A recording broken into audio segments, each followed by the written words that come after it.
Megan Fox. Yeah, Megan Fox has the story. Megan Fox. Megan Fox.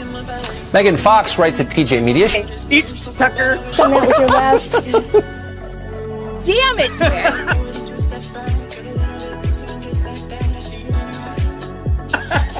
I cried for 2 days. Megan, thank you very much for that. So, I can explain the bed thing.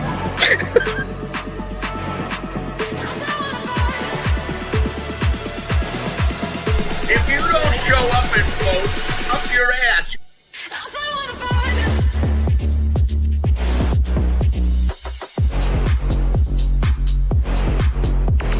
I don't care if you're in the hospital. Crawl to the stake.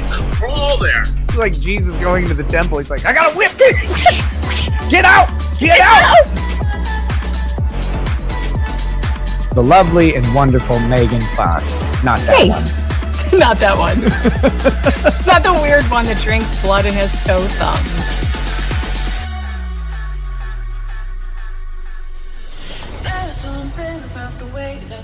Megan Fox. Megan. And honestly, Megan, if you don't like it, I'm sorry. She's the devil. Megan Fox. Megan Fox. I've been very nice to you, although I could probably maybe not be based on the way you have treated me, but I wouldn't do that. You've never met a like me. You want to tangle? You want to go? Holy sh! Too much cussing on this. I guess we didn't bleep it, so we got to turn it off. But it's Pissed off the wrong woman. oh my God, I have been assaulted when Megan Fox runs wild on you, brother. She's the devil.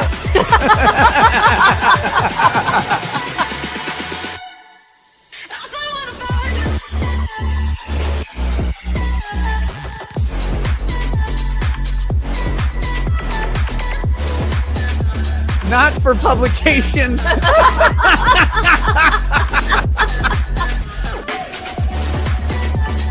story. I'm Megan Fox.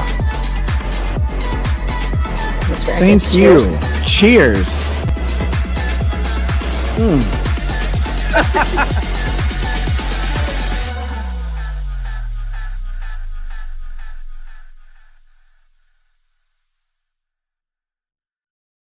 Well, I've got a fever and the only cure is more intro. That's all I know about that. I need to make a 10-hour version of that because I feel like there are some of you that would really like that. Anyway, welcome back to the program. I'm Megan Fox. I know it's late in the day. It is Martin Luther King Jr. Day and the kids are home from school, so we had stuff to do.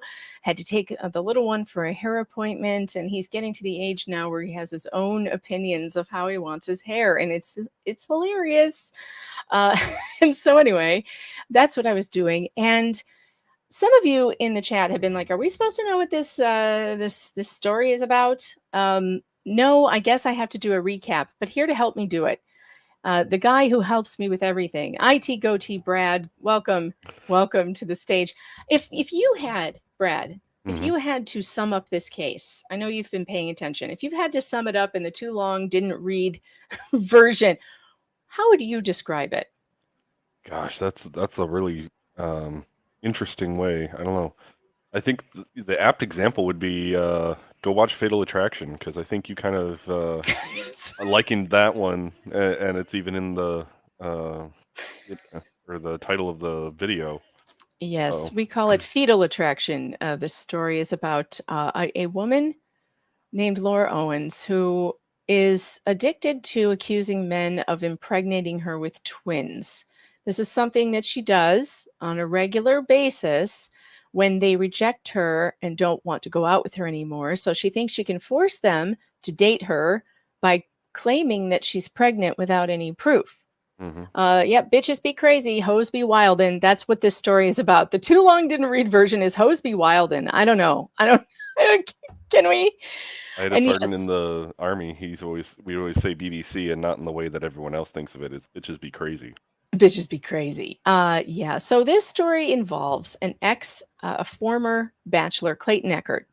But there are two other victims, one of whom we'll be talking about today. One of them is known as Mike.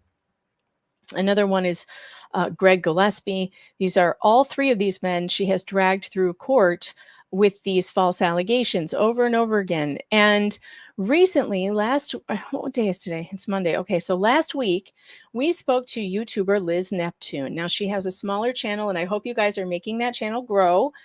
Go over and find Liz Neptune on YouTube and subscribe, because she's being harassed by Laura Owens, because Laura likes to harass smaller channels and people she thinks she can control through threats of lawsuits, threats of using police.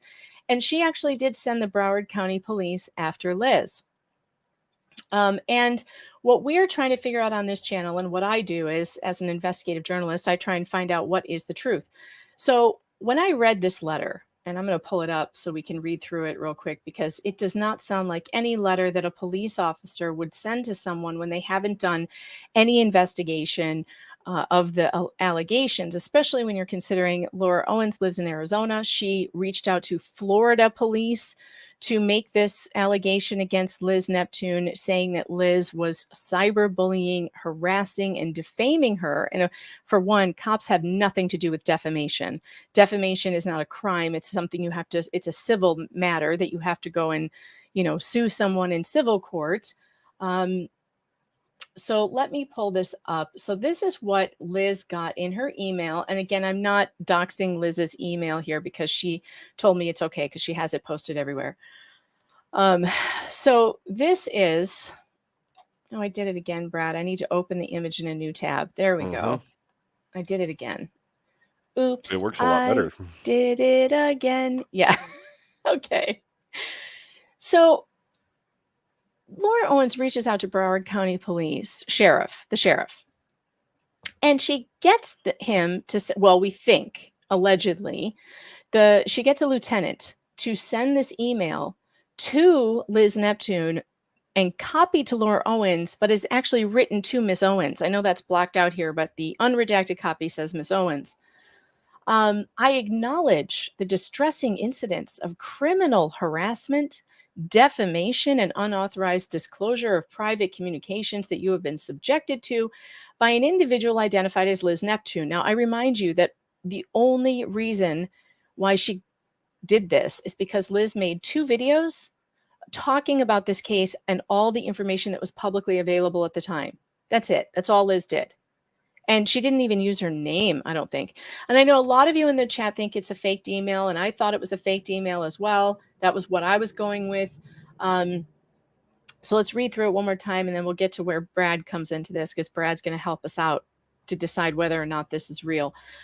It is crucial to address these issues promptly and effectively in light of the ongoing cyberbullying and harassment. I strongly advise you to make an official police report with the local law enforcement. Documenting these incidents through an official report is essential in assuring that the appropriate legal action is taken to protect your rights and hold the perpetrator accountable for their actions. And he names Liz Neptune up here as the alleged perpetrator. You've been subjected to it by an individual identified as Liz Neptune. And by the way, Liz got no phone call from him, no investigation whatsoever before this letter was sent to her. Additionally, I recommend filing a restraining order against Liz Neptune to establish legal boundaries and prevent further harassment.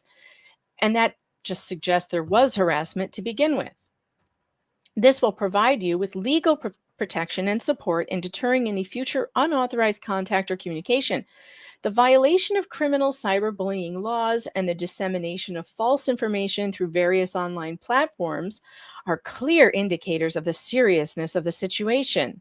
By taking these proactive measures, you are safeguarding your rights and seeking the necessary legal recourse to address the targeted harassment and defamation. Please do not hesitate to reach out if you require any further assistance and support in this matter. Your well-being and safety are paramount, and the Broward Sheriff's Office is here to guide you through this process, which is crazy because she's not even one of their constituents. She lives in Arizona. Okay, so what I did as a journalist is what I always do. I attempted to call I called, I spoke to the lieutenant who allegedly wrote this email. He admitted he wrote an email, but he would not let me read to him what the email says, so he wouldn't confirm one way or the other if he wrote this email. All he did was confirm that he did write an email on this date. I then sent a FOIA request to the Broward County Sheriff, which I don't know when it will get back to me. They said they wouldn't tell me what the what the statute says, like how many days they have to get it back to me. He just said it within a reasonable amount of time, which I don't even know what that means. What does reasonable mean? I asked, he wouldn't tell me. So that has been put in. I also sent a press inquiry, which they did not get on Thursday. I sent it on Thursday. They didn't get it. My email didn't go through. So I actually got somebody on the phone from the media office, and he talked me through getting it to him in a different way. So they did finally get my press inquiry on Friday afternoon. Knowing that there's a holiday today, he told me there's no way we're getting back to you until after the holiday. I asked him, what do you think? Wednesday, Thursday? He wouldn't tell me. He said, I don't know. So hopefully they will get back to me sometime by the end of this week, but I'm giving them some more time since they did not get it on Thursday. However, I figured since we have emails now from someone I know is in the media office at the Broward County Sheriff's Department, and we have emails that Liz got, perhaps I could call IT Goatee in, and that's where he came in, because there's certain things you can do to look at. A bunch of you were saying, I think she spoofed it. Brad, what are the possibilities here of making an email? Like how does a scammer or a phisher make an email look official, but it's not? Yeah, so the big thing about emails is that as long as you have an SMTP server, which stands for Simple Mail Transfer Protocol, you can send an email with a from, a to, a BCC to be whatever you want.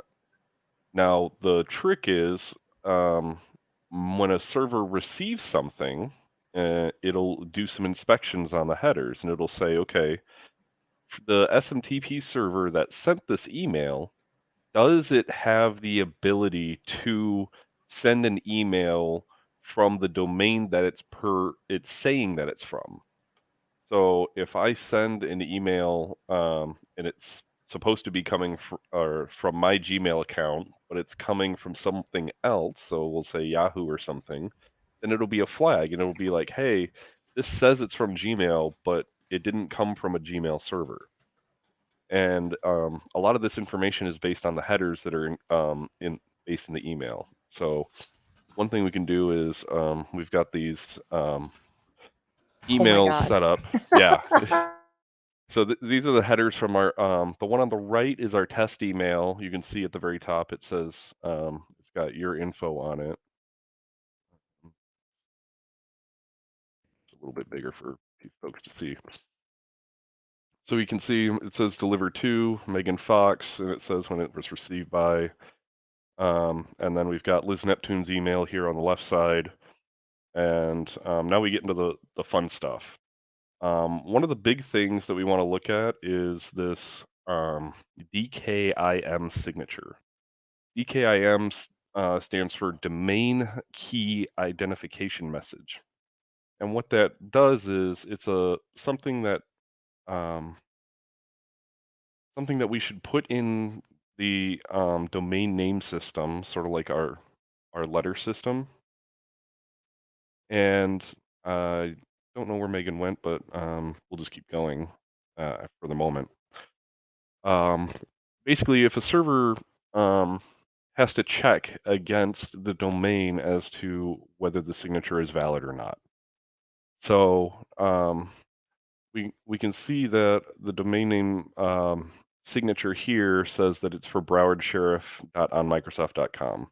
And what that generally means is they're using Outlook, Office 365, that kind of service to be able to host their email.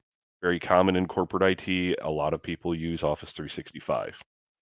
And we can see on the other side that browardsheriff.onmicrosoft.com, same thing, also coming from Outlook. So we can expect that to be with that having be there, there's a more likely than not taking some lawyer speak that this authentication header here saying that it's authentication.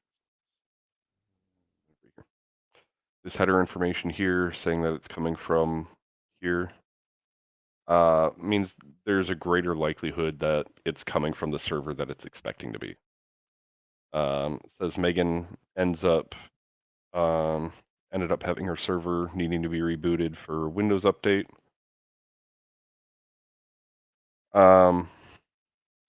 Looking at chat, M. Young, an email was sent, but it was altered. Unlikely. If an email, you can't send an email, then alter it, and then say that it came from somewhere else.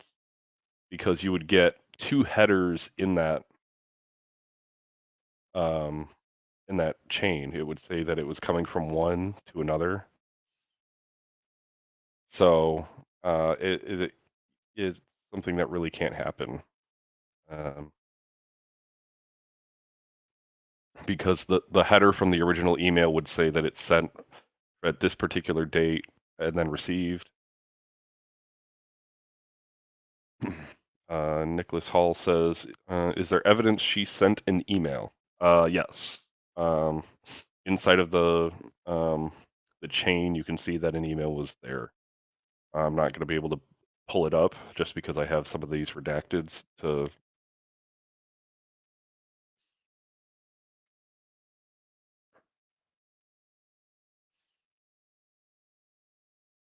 Oop, here we go. Oh my Lord. I don't know what's happening. It took me 3 times to reboot before it actually came back up properly, Brad. Computers hate me. That's just what it is. All right, sorry. What were you explaining? I've missed out on all of it. Well, I sort of kept going, but let's keep going then from where you're at. I believe you because you and I kind of already went over this, so continue. Yeah, so basically based on these signatures that we're getting in the email, I don't believe that it was spoofed. Interesting. Just because either way, I'm telling you, like either way, this is still a great story. Like whether if she spoofed it, it's a great story. If she didn't spoof it, that means somehow she talked a lieutenant into sending that crazy ass email to Liz with no investigation. So my media inquiry is now more relevant because I can't wait to see what they have to say. So if you're going to give like a percentage wise that you believe this is a legitimate email, what percentage of surety are you on that? I would say because when they do DNA tests in court, they'll say more likely than not for like a 1 in 1 billion or whatever chance that of surety. I would say that it's on that kind of percentage. So 99... more likely than not. Yeah, what we're saying is, okay, so Miss Emily says what you're saying is she didn't alter it at all. Yikes. Well, how would she be able to alter it if it came from the Broward County Sheriff's email? Yep. There is no altering it if it's coming from this Lieutenant Cruz email address. Correct, Brad? Yeah, you're going to find it hard because it's saying here that it came from the SMTP server of Broward County. ARC authentication result. Yeah, same thing on here on the right side. That it came from sheriff.org, which is apparently their personal email domain. So if it were spoofed, that would say something else. That would say Google. That would say Outlook on Microsoft.com. It would say literally anything else but that. Yeah. So this is really interesting to me. So we've got more evidence here that she actually was able to manipulate a police officer into doing her bidding, into intimidating someone for her. wrongfully, which I actually think is also, I mean, I did ask a sheriff that I know, how would you feel if this happened in your office to one of your officers? One, he said it would never happen to us because we wouldn't have sent that. Two, if it did happen, we'd be pretty upset. We'd be pretty upset. I said, would you be upset enough to go after the person, like for lying to you about it? He said he thought they would be more upset if someone spoofed it than he did if they just got duped by her. You know what I mean? And the thing that I'm really questioning is, so we know that they were able to get Liz CC'd on this response from the sheriff's department. No. So Liz was in the 2 and Laura was in the CC, even though the letter is addressed to Owens, which makes no sense. Make it make sense. I don't understand why you would send a letter you wrote to Laura and you would send it directly to Liz and copy the person you intended the letter for. Yeah. Do you see any reason to do that? I don't, and that's so weird. It's super weird. Unless he sent it to Laura initially, sent it to her just like in the 2 field, and then she asked him, "Hey, can you resend this and send it to Liz instead?" That's a possibility, because it would show up as a blank email just as the way we got it. Right. Yeah, so I think, I mean, it's more likely now that this was a real email, which is inexplicable why a police officer would allow himself to be used by a serial harasser who is, uses police and FBI and authorities to intimidate people who are just talking about her story, which she put out there herself. I mean, let's again once more go over how many times Laura Owens has made this story public herself, like she did this to herself. We have a lot of evidence that she did that. For one, we have her emails that say, if you don't do what I want, I'm going to go to the press. Then she does. She goes to the Sun. And she gives the story. Now, she went anonymously to the Sun, but she put out all of this story into the press with Clayton Echard. Shortly after that, and now Page 6 picked it up. I think People picked it up. All these other, big time news sources picked up this story. Then when the narrative stops going her way again, because Clayton Echard gets his paternity test back and it says little to no fetal DNA, she gets upset and she goes to Medium under her own name. And she writes with her own name and picture. Well, the picture was highly edited, but her name is there. And in fact, I need to go. So now she's edited that again. I don't know if you guys know this. I don't think we've talked about this yet. Let me go and show you. This should be fun to actually do a side-by-side because she's in real time editing what she wrote. But I have the original because I went to the Wayback Machine and I archived it, which is something that you got to learn how to do when you're in my field of work, because people do like to change things on the fly. They call it the memory hole, and they will scrub things. And she doesn't want people to know how she did this. Okay, so here's the part where she put herself in the news. So now there's more filters on this picture than, like, seriously, I'm not even sure if that's like a different head she stuck on her body or what, but she looks like she's in high school in that picture. But anyway, here it is. This was published on, I want to say it was around December 8th or 7th. It says December 8th on the top. Well, that's the screenshot, but I think it was originally published, well, maybe it was the 8th. Yeah, the 8th, 2023. With her own name. You see her name right here. Let me go closer. There you go. There it is, Laura Owens with her name and photo. Now, she wrote this, and this is all about her story. She wants to complain about being cyber bullied and harassed. So in this version, She says, I know that some of you caught wind of the rumors that I got pregnant by Clayton Echard, the star of The Bachelor season 26. So there she goes, outing herself as the woman who is who is pregnant by Clayton Echard, allegedly.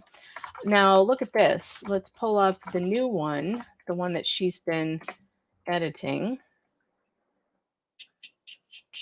Where is it? Where is it?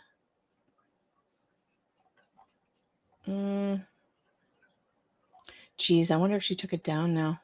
That would crack me up. What's it called again? What's the name of this? The Unveiling the Unbearable. It says there's 9 captures, so you might be able to go to a more recent one to catch the update. Yeah, I could, but then I will well, here, what we'll do is we'll just go copy, we'll paste this, and I can have it in a different screen because I don't want to get rid of that. I can't do them side by side, unfortunately. I wish I could.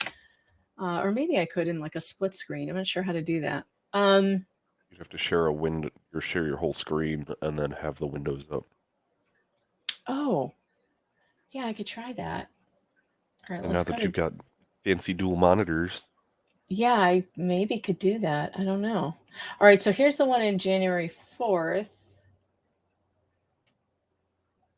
Oh, geez. Let's see if I can try to do it. Let's see, Brad. Brad, talk me through it, Brad. So it'd be present. So stop screen, present. Share screen, entire screen. Entire screen. Oh, okay, I see. But then I don't want to share my StreamYard screen. So how do I wherever the make windows are. Let's try this. Let's try this way. Wait, does this work? Let's see. Yeah, looks right. Aha! Now, if you drag the window to the left, or the one on the left to the left side, it should autofill to the full size. If I drag it, keep going. Like pick it up and hold it and go far to the left, like that. Okay. So you see there's a window there, and then you can choose another window. Right. Where's the other one, though? Now I don't know which one is. It's this one? Yeah. All right, cool. And then what do I do? Just make this bigger? Yeah, you can make that bigger, and you can make the middle bigger. There's an imaginary line there so that you can... Yep. Ooh, this is fun. All right, so we have on the left the original, and on the right is the new one. Let's see what was changed. It's incredibly hard to put this into words and share what's been going on. I've never asked my friends for support, but I'm feeling truly shattered, defeated, mentally drained, and worthless due to the events of these past several months. That's all the same so far. I have been the subject of a smear campaign that I wouldn't wish on my worst enemy and the target of cyberbullying, cyber harassment, and cyber stalking at a level that I truly think no one would believe was imaginable. Yeah, no one does believe it. That's the whole problem, Laura. My heart has been torn to shreds, and it seems like nobody beyond my family truly sees or understands who I am anymore. Maybe that's my fault. Once you figure it out, we'll know. Since the sheer embarrassment of it all has been so overwhelming that I've found myself hiding from the world. Okay, so so far that's word for word. Since around mid-September, I've been noticeably absent from social media and pretty much detached from my life I used to lead. I can count on one hand the times I've stepped out of my home since then. But the number of times I found myself in tears is beyond calculation. Earlier this morning, around 4:30, I found myself on the floor. Is she like Meghan Markle? She fell to the floor. She's fallen to the floor, overwhelmed with emotions, feeling more bullied and alone than I've ever felt. It struck me that maybe it's time to stop concealing what I've desperately tried to keep under wraps for months now. Desperately? Yep. She went to the sun. We know that she's been keeping something under wraps, but it's not what she's alluding to. She went to the Sun. She went to page 6. How desperately under wraps did you really want to keep it, Laura? You went to the press. You said to Clayton, I'm going to go to the press if you don't date me or whatever the hell. It's so crazy. I really got to pull up the contract, the dating contract. You guys have to see it. It's insane. It's now abundantly clear that the only way to stand up to bullies is by confronting them directly. Right? That's all the same. I know that some of you caught wind of the rumors that I got pregnant by Clayton Echard. Uh-oh. What does it say here? A former reality star. Oh, look. Oh, shit. What'd I do?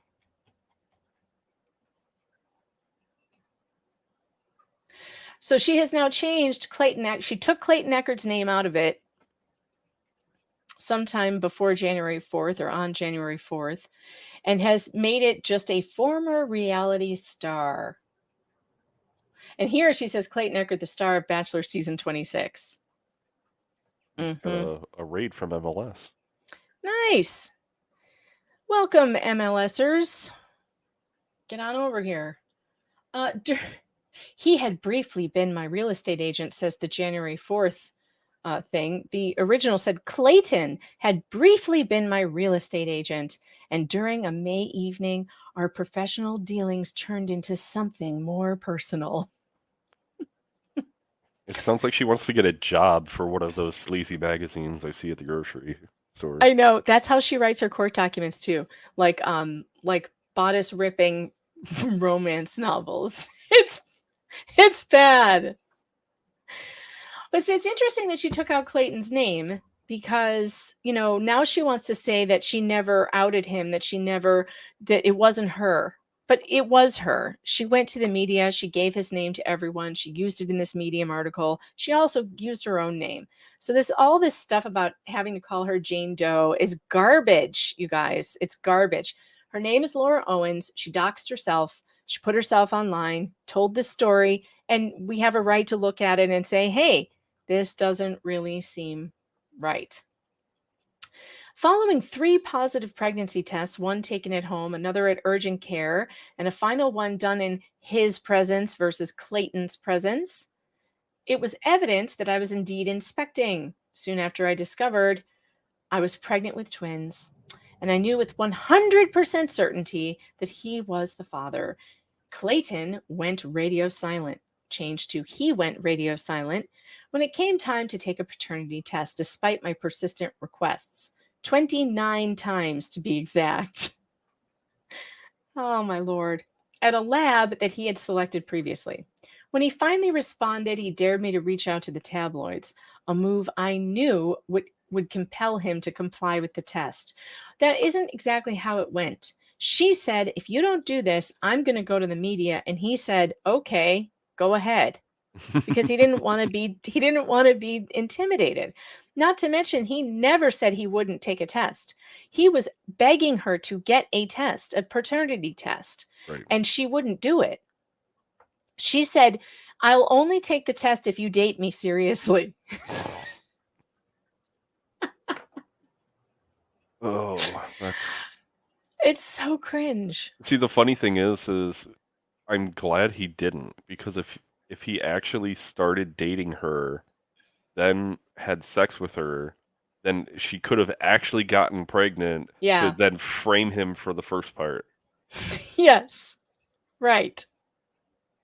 This story just gets crazier and crazier. And hopefully, and I think Chandler Remington's going to be on with us later today when she gets done with her appointment, because this is perfect for her channel and her series on wicked women that she does. Right. She needs to learn about this wicked woman. So I'm hoping that Chandler will join us in a bit so that she can learn about how wicked this woman really is. However, before the news hit the public, I pleaded with the media to keep my identity under wraps, and they agreed, which is terrible. They should never do that. The media should is totally responsible for this by allowing her to make anonymous allegations with no proof, no evidence whatsoever.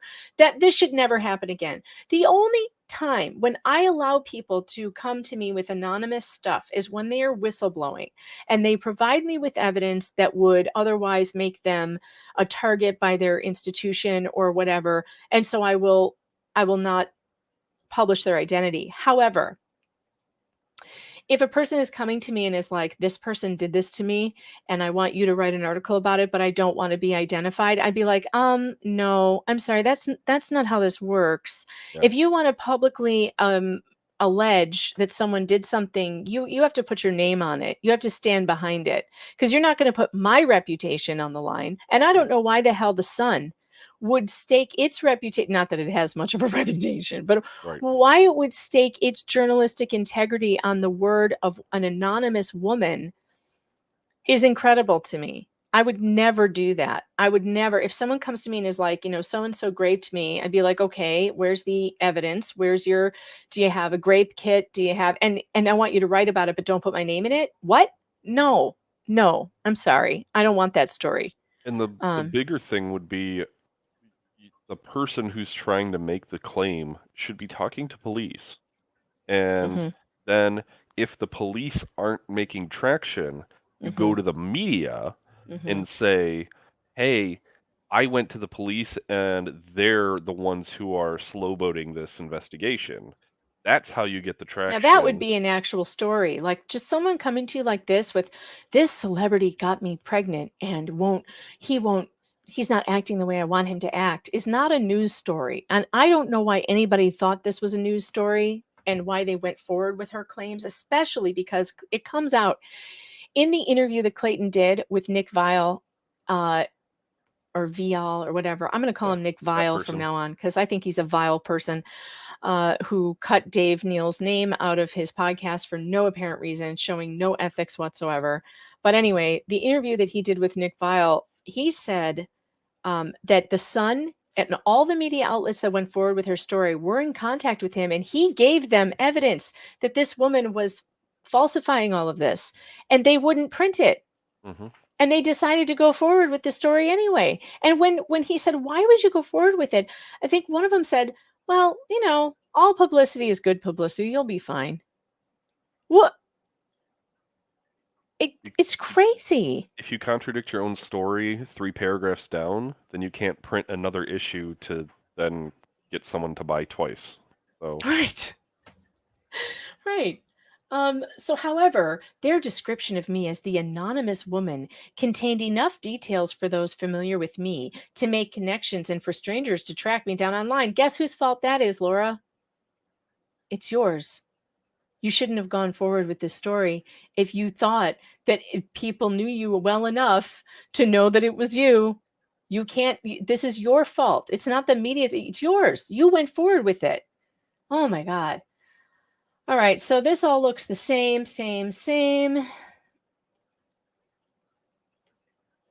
Ooh, subreddits. Yeah.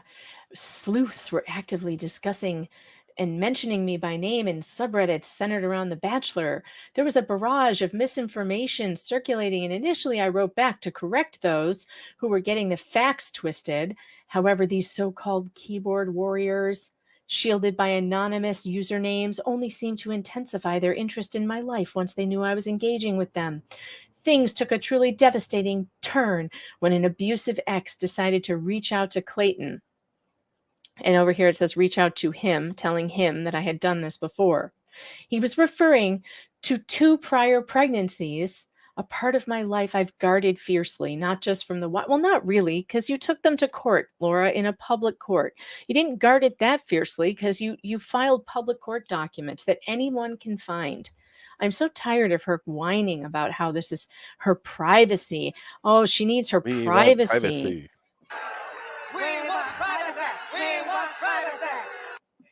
How dare you, sir? My Instagram-loving wife has always wanted her privacy.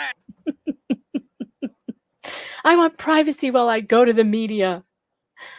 Rather than having a private discussion with me about it, Clayton broke the news to his hundreds of thousands of followers and Redditors.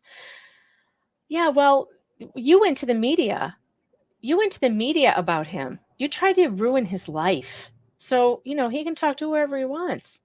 All right, here it is. And it caught the eye of a Bachelor content creator named Dave Neal. And over here, she said, name Dave. She's taken out his last name. She thinks this is going to make a big difference now. We can see that what you did here, Laura, you went and you edited it after the fact. It sat up online for a month with all the names in it before you went back and took it down. And now you're going to say, I never named them. Oh, well, yes, that was you a did. survey says that was a lie. Where's Maury when you need him? Oh, I have a new button. A new button. I have a new button. I'm going to push it. Ready? Get the fucking chainsaws ready! Where is that from? It's Nick Ricada.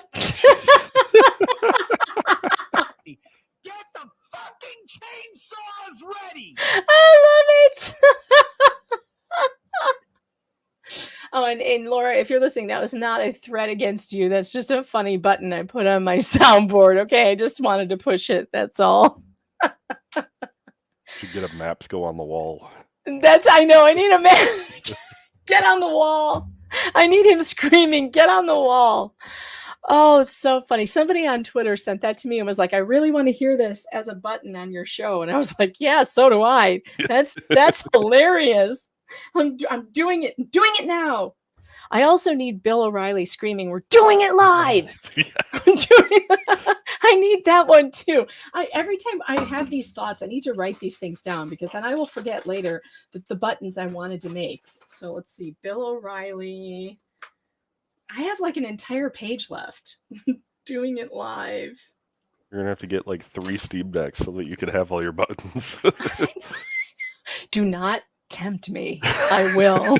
I will do it. I will. All right. So that was all I wanted to show you here is that she took out she thinks now that no one's going to notice that she took these names out or whatever. Okay. Right. But we know that it was there. So let's get rid of that. Let's get rid of that, shall we? All right.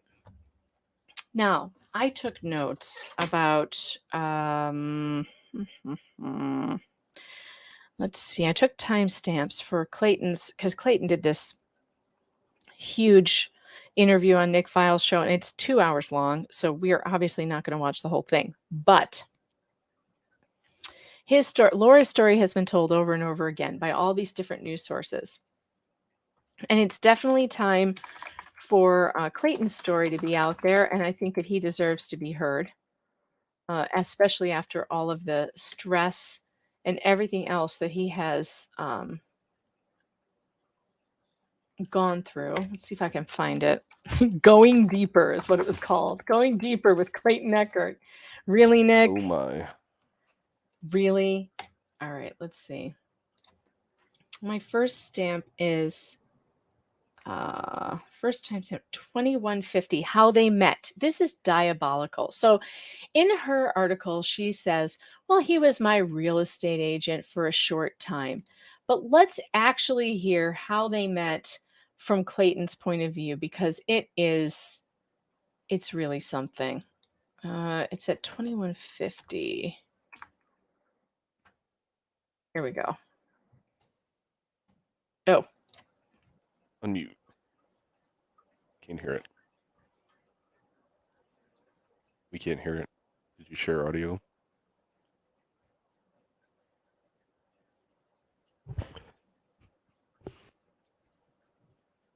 Megan, can you hear it? Oh, yeah, you can't hear it? No, I can't. Shit. Did you share the audio in the tab? I thought so. Hold on. Let's stop it. Let's try again.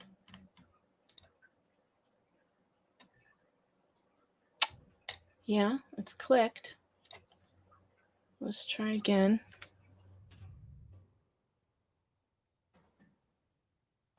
Have a conversation. Saw the back up. and life. Yes. How did this person enter into your life? She reached out to me on LinkedIn. I just got my real estate license, and she popped up in my inbox and said, "Hey, I I've been trying to get a hold of your brokerage. I really want to buy, some investment properties, and I just saw that you joined this group. I haven't heard back from anybody, so I wanted to see if we could have a conversation. Me, being naive, was like, oh, this is so great. I just literally got my license, and someone now wants to work with me within like 3 weeks. Yeah, that's not suspicious at all, Clayton. So who looks for a real estate person on LinkedIn? Yeah, I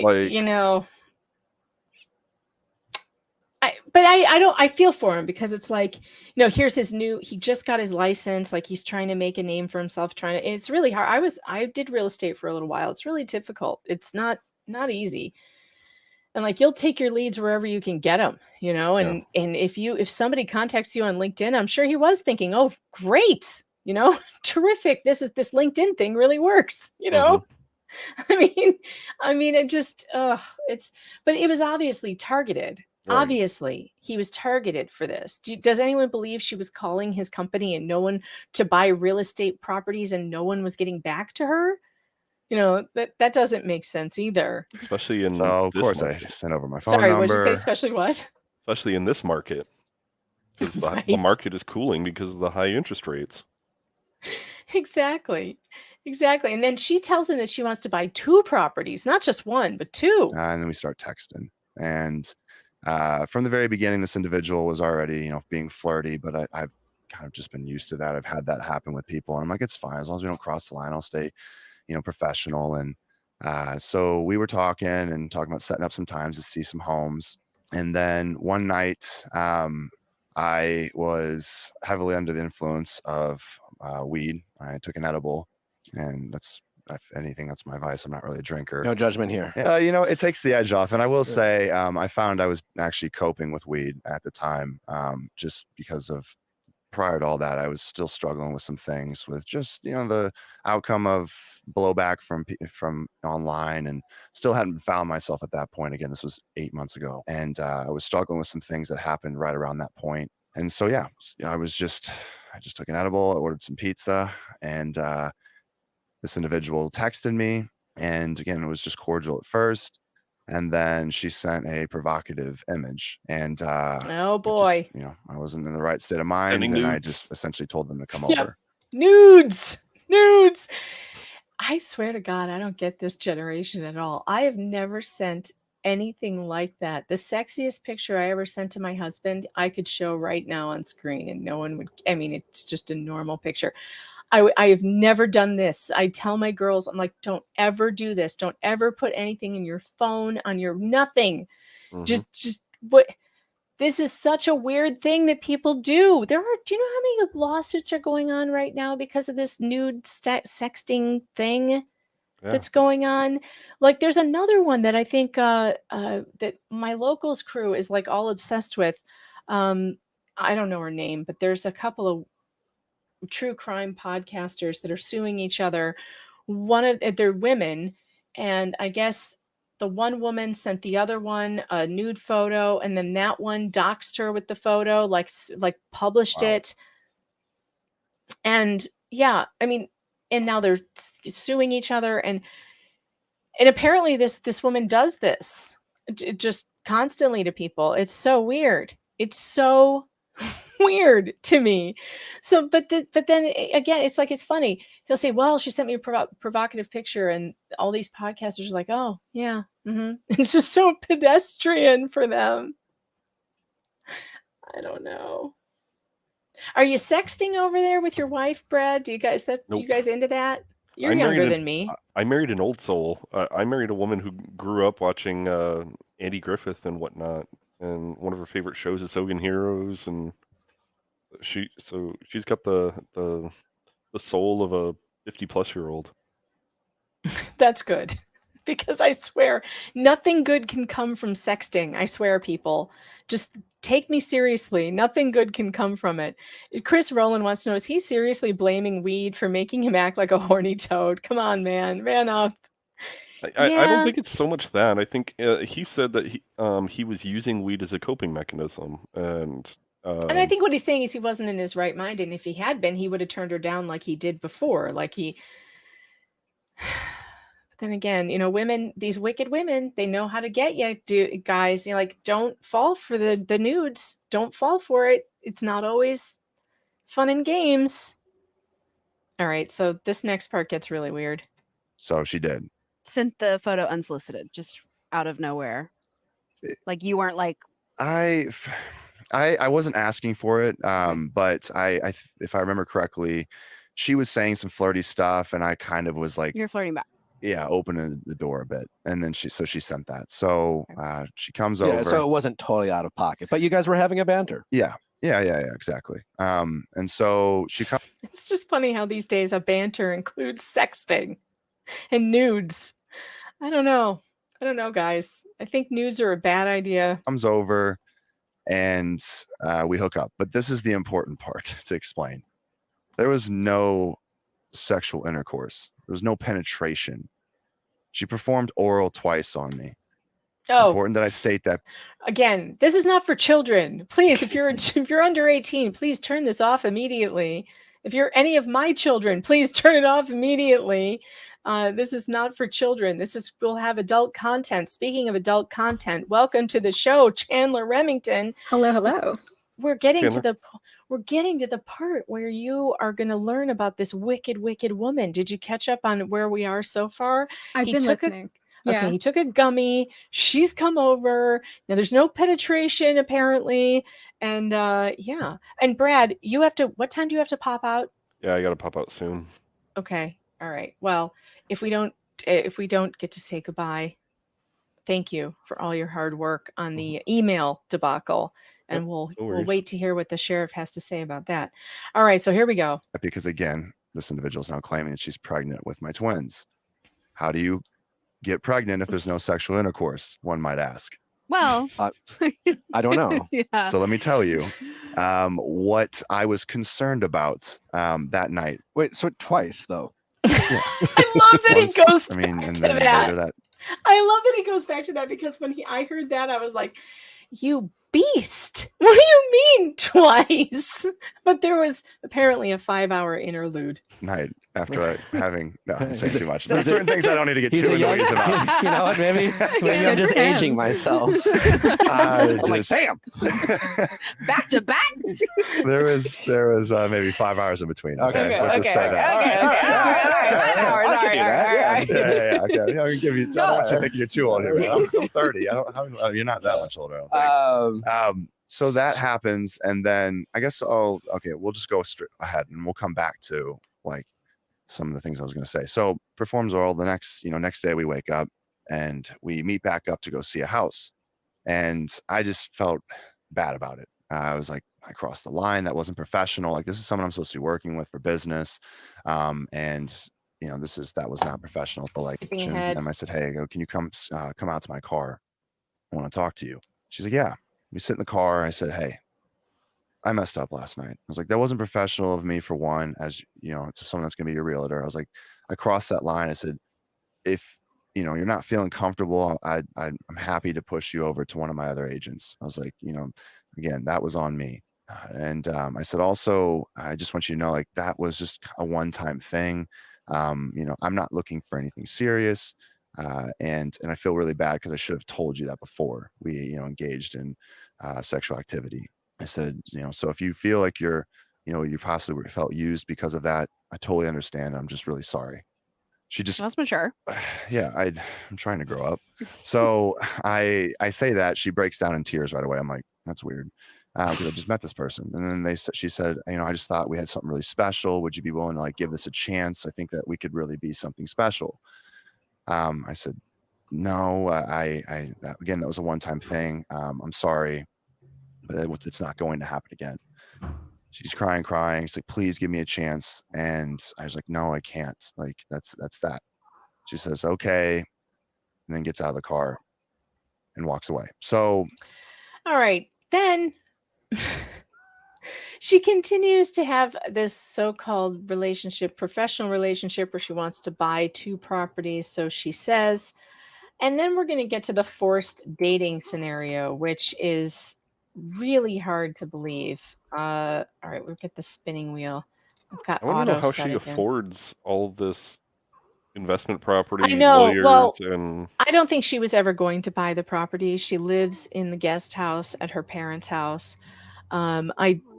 I do, though, think that she is funded pretty well because she is able to get lawyers and take these guys to court for years and years and years. right. Greg Gillespie was in court with her for 4 years. It cost him over $100,000, so it had to have cost her a similar amount. The other one was in court with her for a long time too. Are these other men that she has serially accused? Because that's the one part of the story I don't think that I caught up on that piece. Yes, she has, and in fact, It's a pattern. It's a pattern. We're going to go over the first victim that we know of. We have those documents now, which are very similar to what she did to Clayton, which is why we're listening to some of this so that you can see what she did to her first victim, which was like exactly like this. Where was I going? 30 something. He seems very open and very believable. Like, yeah, I mean, everybody lies about stuff, but I tend to want to side with him. I don't know. Maybe I'm biased, but he just sounds like he's being really objective and really honest. I agree. I think, and if the media had taken a minute to listen to him back when she went to them and, told her story and they didn't want to listen to him, they would have seen that he has all the evidence. He has incredible amounts of evidence here. I have the messages ready to go. But I didn't, I was like, okay, I'm going to wait to send them just because I feel like I'm going to get another text here saying. He had these 2 offers that she said she wanted to put in on investment properties. He didn't send them over. He told her that he did, but he had a feeling she was going to renege. Like, I can't do this. Sure enough, 2 hours later, like my intuition kicked in. It was right. She was like, you know what? I actually can't do this. If you're not going to move forward, like, and try and give me a chance, then I can't do this. And so I send back, I'm like, hey, listen, you're going to make me look terrible. So she's basically saying, we need to go on a date for you to be my agent and close this deal. Yes. Yeah. So she was like extorting you for a date. It sounds like that's kind of how it basically. sounds to me. And at first I was like, well, we'll go out for a celebratory drink. Thinking Sure. Again, thinking maybe she'll just get the hint and she'll back off. But she's not even like tiptoeing around it. She's saying, we need to go on a date, or you need to date me, or go on a date for you to get this commission. And to clarify, these 2 offers, what's that? What would have that been in the commission for you had that closed? It's funny you say that because she used that against me later on. She said, so it was about $1.4 million in business, which would have made me 30 to 40K in commission. Okay, so 30K nice check. probably. Yeah, 30. So she's holding this, payday over his head as well, which is really gross. So she then files a complaint against him with the licensing board. Oh, you're kidding. Oh no, she goes after his license, and then he has to go to the licensing board and show them all of the emails and the crazy things showing that she was trying to force him into a relationship, and they don't discipline him. So the real estate licensing board understands that, this is a problem. They don't discipline him. This was something the Sun could have found out before they published her story, by the way. They could have, talked to Clayton, got the letter from the board or whatever, but like he's got he's got proof that this happened. 5 days later, so like after they are together, 5 days, you're gonna flip out, Chandler. This is so funny. 5 days later, she tells him she could be pregnant. Oh, yeah. And just to be clear, like they never had intercourse, right? It was just 2 blowjobs in 5 hours. So 2 blowjobs. So obviously the educational system has failed this young woman. Well, so that's the funny thing, and Megan has the time slot for it, but apparently copious amounts of rubbing against crusty semen supposedly is the reason that it got in contact. Of course, sperm dies within 2 minutes and exposed to oxygen and outside the body. So there's no possible way that actually could have happened. But this woman has actually filed petitions for a parenting plan in court. And a judge still to this day, even though she claims now she's not pregnant anymore, still has not made her prove that she was pregnant in the first place. Oh, they never asked her for a positive pregnancy test? They didn't ask her to go to a doctor and get a blood test? She has a positive pregnancy test. She has like 2 or 3 of them, HCG tests. Okay. But she does not have, and she provided a falsified sonogram, which they found on YouTube somewhere else. Wasn't it like 10 years old or something like that? Yes. Yeah. Mm-hmm. And she has provided a screenshot of an appointment with an OBGYN, but no medical records and no actual sonograms. He's never spoken to a doctor. She's the HCG, by the way, he found out could have been, she could have been getting a positive test because she's on epilepsy medication, which can also elevate your HCG levels. Really?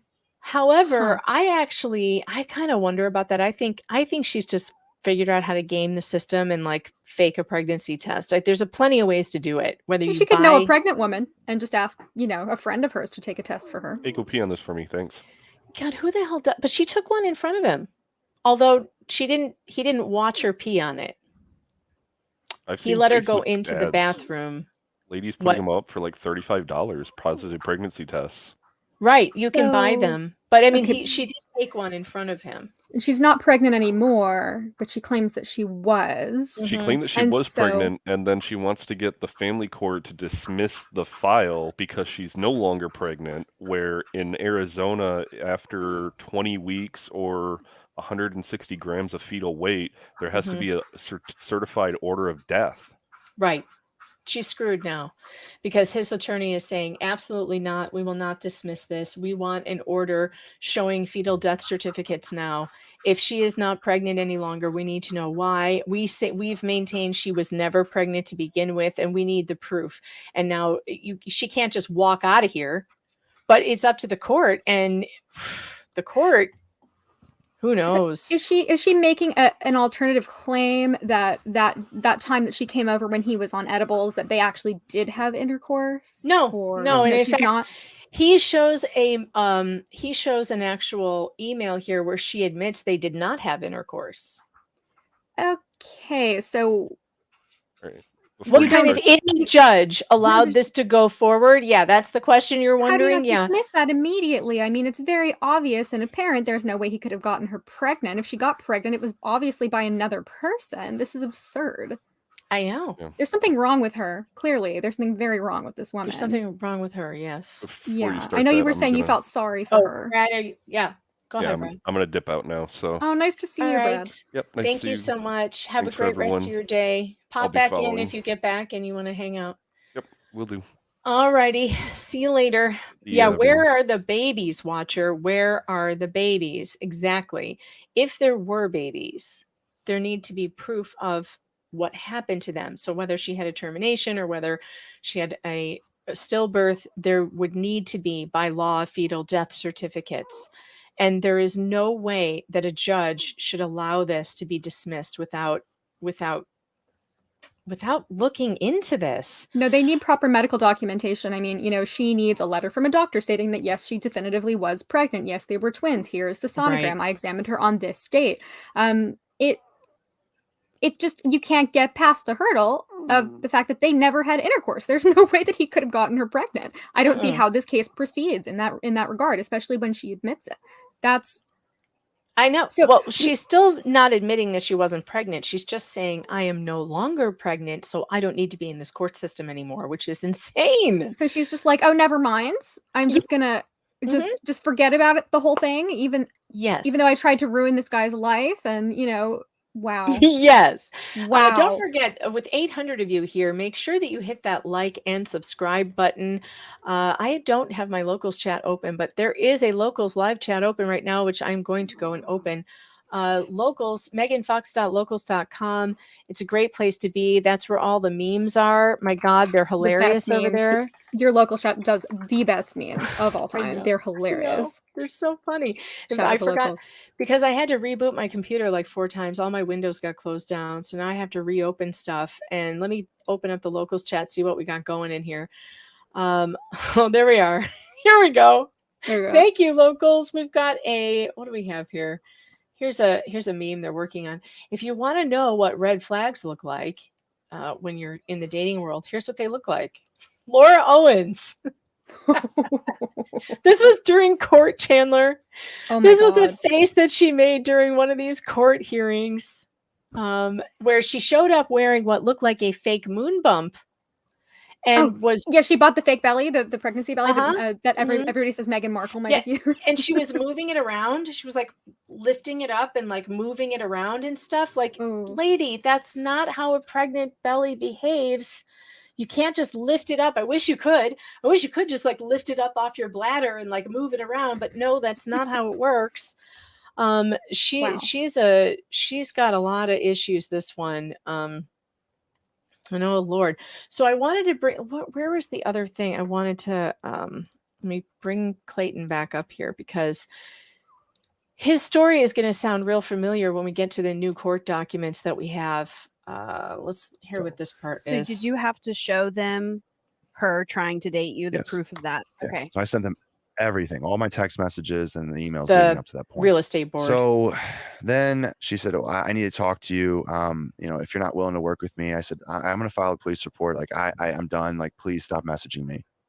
And she said, "Well, there's one more thing I need to tell you. That night that we were intimate, after I got up the second time that we engaged in sexual activity, I felt some of your fluid down there." She said, "We had a fertility clinic come in, and I know I'm fertile, and so I'm concerned your fluid." We had a fertility clinic come in, and I know I'm fertile. I'm sorry, Chandler. Have you ever heard of a fertility clinic coming in to your Where? your house, your place of business? Was it a Zoom meeting? Was it, like all of a sudden it was like the bat signal, like fertility clinic, is now aware. Oh my God, there's a lady who had the guy's fluid down there. We're on our way. We're gonna find out what happened.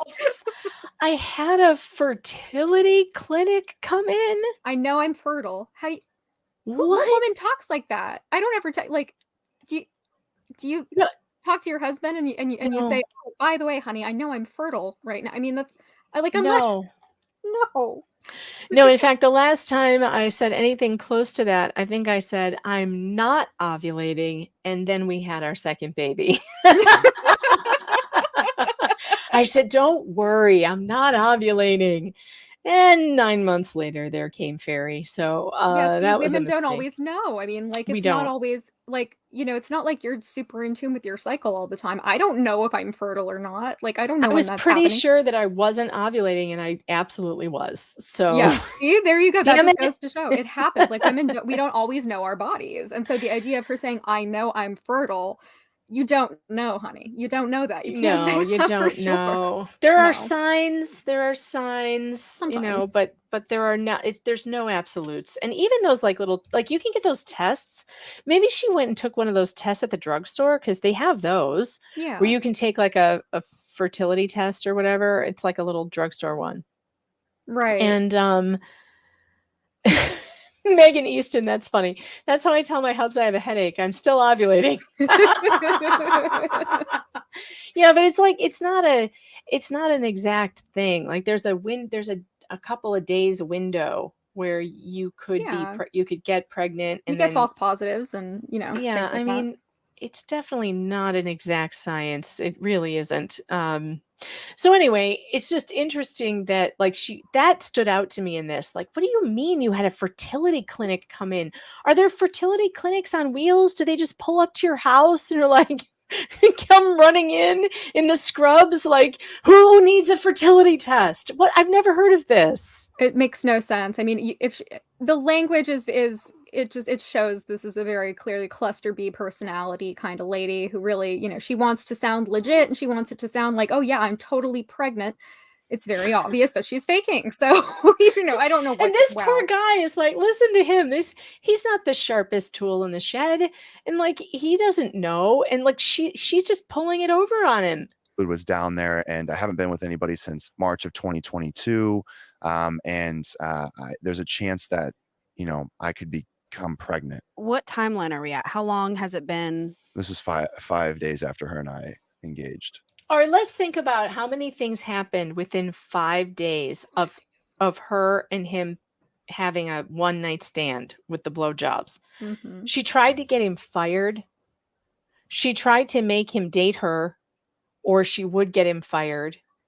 Then she says, oh, and I could be pregnant. In 5 days, this has all happened She also already. tried to blackmail him into pursuing her and having a relationship with her and giving her a chance. And I mean, not only like have him fired, but have him, you know, like have his brand new real estate license completely revoked so that he That he couldn't, just went to you know- school for, that he just took all the tests for. And like, it's not cheap, by the way, to get your real estate license. It's like a whole thing. And you got to pay your MLS fees and all that stuff. Like it's in 5. Imagine the whirlwind that this guy is experiencing, that this has happened in 5 days. So this is all going on. This all happened in 5 days. Yeah, it was a lot at once. Wow. I think that text message happened before. Yeah, that happened before the ADRE. The ADRE, I think, was started happening. She started threatening, and then she filed, and then like basically they ruled on it a month later.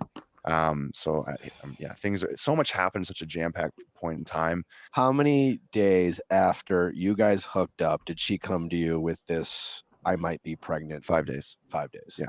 Okay. And I don't need, I don't mean to get into the bedroom with you, but what, This is so how were funny. your how did she feel some of your fluids down there if it was only oral sex? Yeah. So she question. said that after, so from the first time that she performed oral, the second time that she did, she's claiming that after the first time that we were grinding on each other, and some of the Were you? Yes. Okay. Yeah.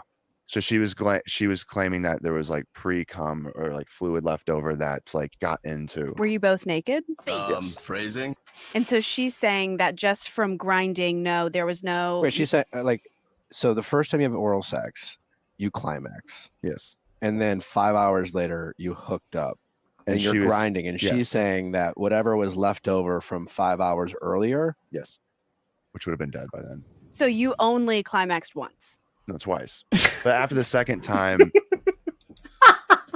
Get those details, girl. Your girlfriend, you get them. there was Yeah, no I don't need to grinding be in the after. bedroom The grinding with you, but- occurred Tell before, me like as we were. everything. How many times did you exactly?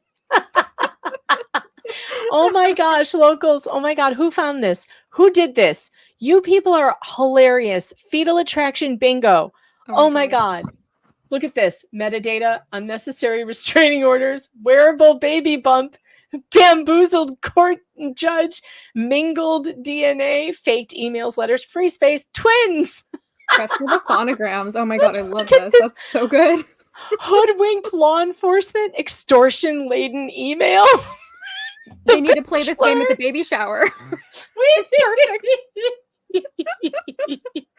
We all need to be playing this right now as we listen to his story. Yes, absolutely. That's amazingly done.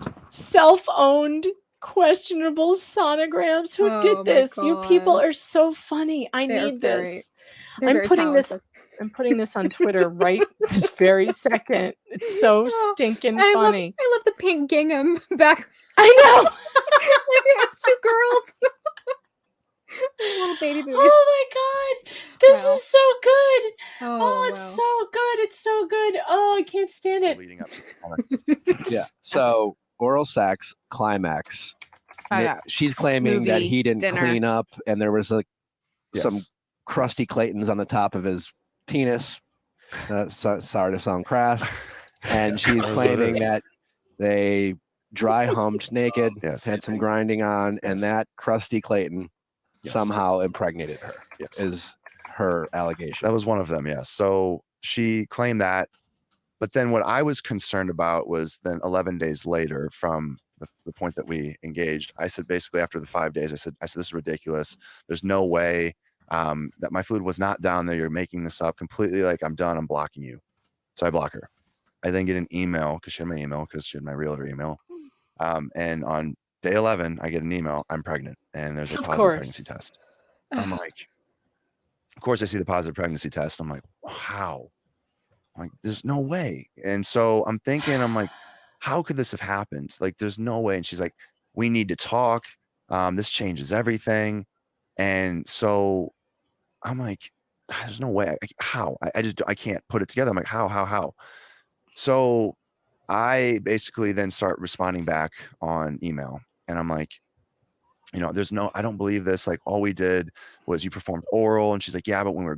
All right, let's skip forward to 44, where we get into some more extortion. This poor guy. And of course, if he goes to the police, Chandler, what do you think the police are going to say to him? Oh God, I can't even imagine. I mean, they'd probably laugh in his face. Exactly. But now you reverse it. And a woman is being stalked by a man who is demanding that she date him or he will expose her to the media, offering dating contracts, giving her explicit emails about how good sex will feel with him, all of this stuff that she did to him. Imagine a man doing this to a woman. That guy would be behind bars. The cops would absolutely take that seriously. Oh, absolutely. There's evidence, there's case, documentation. I mean, it's in his case, he could go show him all the documentation he wants to, and they're going to be like, dude, get out of here.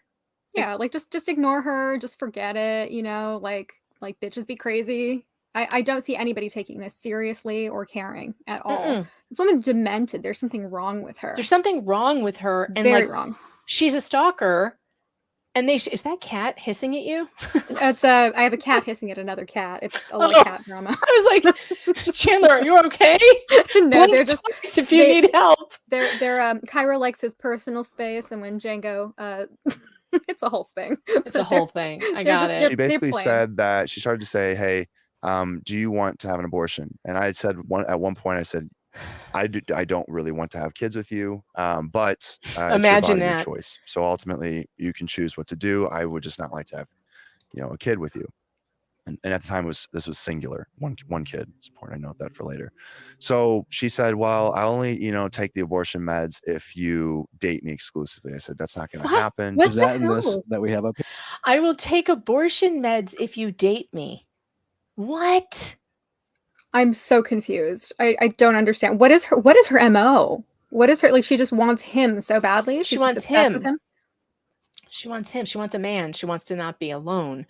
And she's so desperate for it that she thinks that extortion, threats, stalking, and stuff is going to work. Entrapment is very sexy? Like, I don't know.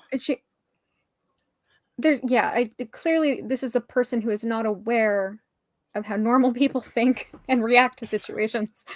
Wow. So yeah, the reason why of all the emails I have, this one says a lot. All right, so they don't actually read the whole thing, but we really, if you want to get into the psyche of this woman, this is where it is. I come home tomorrow afternoon, so if you want us to consider an abortion, this really is our last chance because of timing and the fact that neither of us would want to end the pregnancy once there is a heartbeat. I would like to get together tomorrow night to talk and explore intimacy. Now, just imagine, Chandler, that this is a man writing to a woman and how differently it would be seen by law enforcement. It's time for you to make an effort if that is something we are considering. Obviously, I would love to have sex in the future and feel like I am the safest person you could have sex with since I'm pregnant. But if you really think that, like you said yesterday, my goal was to date and get pregnant during this time, we can absolutely hold off on it. However, it occurred to me that you might believe me more about paternity if you were inside of me and felt how tight I would be after not having sex in more than a year. What? Yeah. What? Were there explicit emails on that bingo card? We needed to. Do I have an explicit? No. Darn it. No explicit emails. I'm trying to think of something appropriate to say, and I have no idea how to react. What do we have, though? We do have extortion-laden email at the bottom, right there. Oh, wait. There we go. Extortion-laden email. Okay, we've got that. And we've got X thing. That's amazing. I didn't know. False pregnancy tests. What else do we have? We have The Bachelor. We have The Bachelor. Yeah. Okay, so far, I think Did that's we get the all baby bump yet? have. I don't think we're at the baby bump just yet. Okay. Let's go back over there. Okay. Wow. Woo! So here she admits, though, if you notice, she admits that he's never been inside of her. Because wouldn't he already know if he had been what it felt like? Maybe then you'd believe I hadn't been sleeping around. And again, you wouldn't be doing me any big favor. Having sex with me is a privilege, not something I have done for a long time. Wow. Entitled much? Yeah. Steve C says, thanks for the super chat. Says, I can fix her. No, you can't. Stop saying that. It's not true. You cannot fix her. Symphony easy, Megan. Manders, thanks for the gifted 5 memberships. That's awesome. Welcome to the Fox Den. Whoever got those. Casey Cat, thanks for the super chat. Says, you know there's a 4th twin daddy now, don't you? Andrew. I have not heard about Andrew. So I did not know there was a 4th twin daddy, but I'm not surprised. Casey Cat says paternity tests can now tell 80% at week 5, 100% at week 6. Her test said at 5 months, little to no fetal cells. That's right. 2 tests. She wants more. I know it's insane. It's insane. But no, Steve, you cannot fix her. Stop trying to fix women like this. Don't do it. You can't. Don't do it, man. You cannot fix her. This one needs to be in jail. Either if you don't get back to me tonight, or if you give me the final word that you don't want to date and choose the outcome of the pregnancy, we are 100% having the child and there is no going back. I mean it, and I am at peace either way. Glad to know that she's at peace. Wow. My mental health and well-being is affecting our child's, and I would blame you if we have a special needs kid and discover that my stress hormones and blood pressure caused that. Is that how that works? I don't think that's how that works. Not from my understanding. Wow, that's ridiculous. I just need you to make a decision. Clearly, given the evidence I have given throughout the process that I have put together in the attached Dropbox file, I am pregnant. I have proactively worked to arrange prenatal paternity tests myself, which should prove to you that I know you're the father. There really are only these 2 outcomes. So if you want to keep believing there's not a pregnancy or that you're not the father, you will be sorely mistaken, and it will be too late for us to consider an abortion. I would have no issue going to the media after the prenatal paternity test to explore your horrible treatment of me during this time and lack of compassion despite your mission. But yet she still wants to sleep with this guy. What mission is she talking about? I'm confused. Because he's like a public speaker and he talks about mental health or something. If you would stay with me for a few weeks to get me to have an abortion and then block me and go MIA as you have in the past, please don't make that decision. I'm talking about really giving things a shot in a different way than either of us have in the past, since this is a unique circumstance.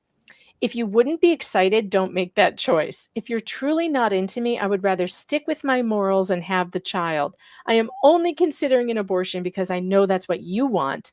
So if that alone doesn't make me stand out from other women, oh, believe me, Laura, you stand out. You stand out. Good luck finding one who would care that much to sacrifice their own values and morals because they believe in your mission. I would trust and respect you enough for you to make the decision on your own as to whether or not we have the abortion. It's so scary how the text gets bigger. I'm so scared of this woman. I'm terrified of her. Go on. I'm sorry. She's spooking me. Do you realize how big of a deal that is for me to offer? I would love to be a mom and want that in the future more than anything in the world. But God and you, depending on what you decide, are responsible for deciding when that is. If it's now, I would be thrilled. But I really do believe in you and the message you want to spread. So please show me that my faith in you isn't misplaced. I would also be so appreciative of the consideration you would be showing for my feelings and why it would be important for me that I would promise to keep everything that happened between us. You need to understand that allowing you to make the decision would be the biggest leap of faith and sacrifice of my life. So if you don't appreciate that, go find someone else and we will move forward with having the child. What? What? Oh, I can't stand it. Okay. All right. So I think you can get the gist from this letter, what's happening. Hold on. My daughter is asking me what's for dinner. I don't know what I'm making. No plans yet. Okay. So I'm trying to see. Let me check my notes real quick to see if I have any more timestamps we absolutely have to see. This last part of the letter, can I read this? Oh yeah, go for it. It says, if you don't respond, I know you will end up regretting because I am offering to give you not just a say, but the say in the outcome of our pregnancy. In my heart, I think we will both regret not exploring the abortion option because there will be no going back after this. Please let me know your decision, and regardless, please be kind. Hope we are on the same page. And in that case, hope to see you tomorrow. If not, I genuinely mean it when I say congrats on being a dad. Wow. Wow. Oh my God. Yeah. Okay. So let's move ahead to an hour and 2 minutes in, where there's going to be some talk of stalking. And at like 10 to 11 days. But now at this stage, you're like, all right, I'm not getting anywhere with her. Let's move to the next phase, which is there's a doctor's visit you should probably be having if you're pregnant, and we'll do an ultrasound, or you'll do an ultrasound rather, and you'll either provide or not provide me further proof that you either are or not pregnant. Yes. Did you respond to this email? This one, I don't think I did to this one, but I did basically respond to probably a few that she sent after the next coming days. And I was like, hey, listen, this is what we're going to do going forward. I'm not going to send you another message. We're going to wait until the ultrasound. Then we're going to do the prenatal paternity test. And then we'll go from there and make a decision. Okay. So she's like, great. Can't wait. Well, we got to wait 8 weeks. So, you know, and then it's boom, message. And so during these 4 weeks, you know, that we're waiting for the ultrasound, she sends an email to my parents basically saying, hey, your son impregnated me. She sends, you know, another letter to my broker. She sends a letter to she starts Googling and finding that I'm speaking at these mental health events coming up. So she starts Googling these organizations. Hey, this Clayton Echard got me pregnant, and he's not stepping up to the plate. My mental health is struggling right now. You know, I'm having these dark thoughts, and he doesn't care. So she's basically trying to reach out to anyone that she is aware that you are associated with, and trying at this point already, you know, to take down your character. Yes. Then, you know, as we approach the ultrasound, she then gets lawyers involved, and the lawyer's like, you need to interact with her. And I said, hey, like, let's hop on the phone call. Hop on the phone call with the lawyer. I said, I haven't even seen like any proof other than a positive HCG test. And so I said, you know, until we get that, like, I don't have any reason. Like, I'll talk to you guys, whatever you want me to do, but like, there's nothing else to talk about.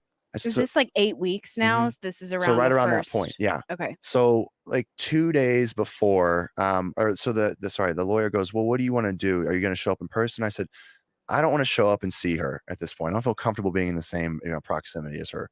I said, but so of course he wanted her to FaceTime. It never happened. He never got to FaceTime during this so-called sonogram appointment. And then shortly after that, here's where she goes to the media, and the media's response is so bad. So she doesn't go whatever she does the ultrasound, doesn't do the ultrasound, whatever. I don't get a hold of it. So then she takes it public in, I think, September. So it was in May, so June, July, August, so 4 months later. So I just was not responding to her. And she finally is like, you know what? I can't handle this. Like, people need to know that you're being a deadbeat father. And so I'm coming out public. Babies. And again, the timing was, she did this on purpose. I was the host of a local reality pickleball TV show. So she basically says, it'd be a shame, especially I know you doing the show, but like, you can't just keep living your life as is while I'm the one carrying, you know, a child. You're acting like you're not carrying a child. So you get to just basically act like this isn't even happening. So I'm coming out with it, but I'm coming out anonymously because the world needs to know. Oh, so then come she on. decides to basically, she's like, I'm going public. And then I get reached out to by the tabloids. First there's Page 6. And so I go to Page 6, like, do you want to comment? I tell her the full story. And she says, okay, well, we're not really sure if we're going to run with this. But and then thank you for your side. I then get reached out to by the Sun, and the Sun says, hey, listen, you know, she's talking to all these different organizations. Like, we're going to release this. I said, on what evidence? She said, well, she's claiming you're the father. I said, yeah, all you have is a positive HCG test, right? Do you have an ultrasound? Do you have a paternity test? She said, no. I said, well, then how can you even prove that I'm the father? She's like, well, she's claiming you are. I said, that's not enough proof. Like, do you understand what you're going to do to me? You're going to ruin me and my reputation. And she said, well, you know, this could be a good thing for you. And I'm like, what do you mean? She's like, you know, all press is good press, right? And I was like, no, that's not it.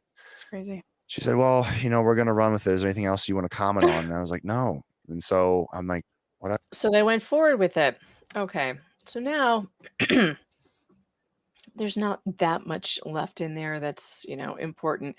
We did miss the part though, where she then says it's twins, which Yeah, so we have to hit that on the bingo. Hold on, let's pull up our bingo again, our fetal attraction bingo, because we have it's twins. Okay, there. We're getting there. We're getting there. All right, very let's believable. go over to the new documents that we have not looked at yet on this program. I know we're kind of going over some of the things we already went over, but here you kind of have to, because no one can grasp this story, Chandler, unless you like kind of start at the beginning every time. It's crazy.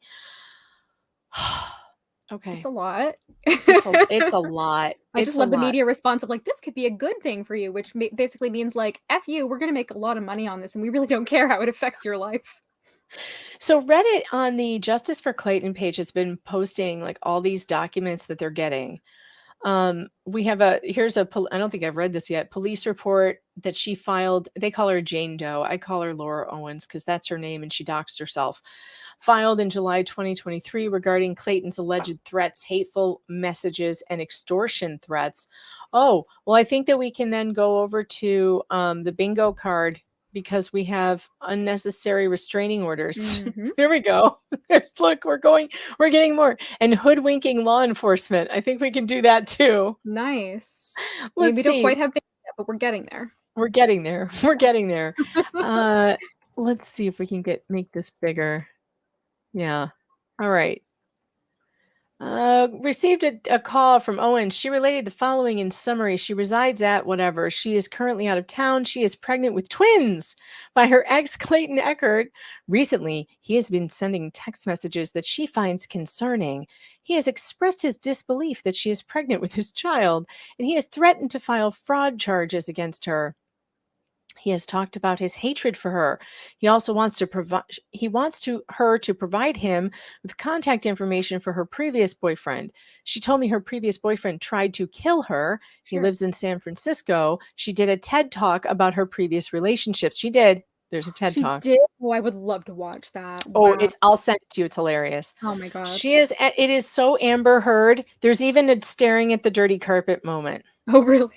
Except in her scenario, she slipped into an alley and was staring at the ground or something, wearing a sleeveless dress in the middle of a snowstorm. Lost. Yeah, that sounds realistic for Iceland. Iceland's famously, very they have very warm snowstorms. What? Okay. Jonathan, there was no baby. There's no baby. There was no abortion. There's no baby. Okay. You can't be pregnant with twins and have a little to no fetal DNA come back at 5-6 months pregnant. That does not exist. Even if she had lost the babies, it would come back with fetal DNA in her body still. This is unscientific nonsense. Even if So she was this is- pregnant, it was probably by another guy. But I don't think she ever was. It does not make sense. No. Wow. So this is her. So she went to the police about him. Now this is victim number 1. She got a restraining order against him too. Do we already hit unnecessary restraining orders? We did. There's only one square for restraining orders. That's too bad because there's so many restraining orders in this. This is I think I read through this. Okay. Yes. Oh, So this is her ex-boyfriend and this is her previous relationship. It turned out to be a guy that she also we call him ensnared. victim number 1. His name is Mike, and she writes this like a romance novel, I swear to God. As I detailed in my March 29th, 2018 declaration, on one occasion in mid-February, Mr. Redacted held me down so hard while he had sex with me that I was bruised for several days and then strangled me. When I gasped for air, he shoved 2 of his fingers down my throat and called me a good girl when I gagged. Who writes that? Who writes like this? This is like, disturbing. This is just like, I can't even read this. You guys, if you want Yeah. to read it, go on Reddit and read it, but it's so gross. It's just, and she goes into like all these extremely gross details. And it's like she writes to titillate instead of like just give out facts. Like, I think you could just say, he tried to hurt me or he did hurt me or whatever. But there's no explanation in here as to why she didn't leave. Like, it's just like, okay, you just allowed this person to do these things. And you get away from him lots of times because you're with your mom or with your sister or whatever, but you keep going back for more. when do we then just say you are enjoying whatever this is, if this even happened? And like the other reason why I don't like even reading this is because I don't think any of it is true. I think she's someone who makes up a ton of stuff. Well, that you remember with Amber Heard, she had that assistant, and she stole one of her assault stories from the assistant. Oh yeah, right. That does happen, and I mean, I actually met somebody who was friends with Kate James at a yard sale, and she had kind of talked to me about that story. There, I mean, it's all hearsay, of course, but there are women like that who will they'll read a story that somebody else tells and they'll just use it for their own, sick purposes to accuse some guy. I mean, it's really disturbing. Ugh. I like this part. I have a psychiatric dog. What's a psychiatric service dog? I have a psychiatric service dog and I live in fear each and every day. How does that connect to having the dog? I don't know, but also what's a psychiatric there's such a thing as a psychiatric service dog? Is that a thing? I don't know if that's a thing. I don't know. But you guys want to read something bizarre? Go on the Justice for Clayton page and read Part 8, Petitioner's Request to Renew Restraining Order, because it's nuts. All right, but that was not the thing I wanted to show you guys. Wait a minute.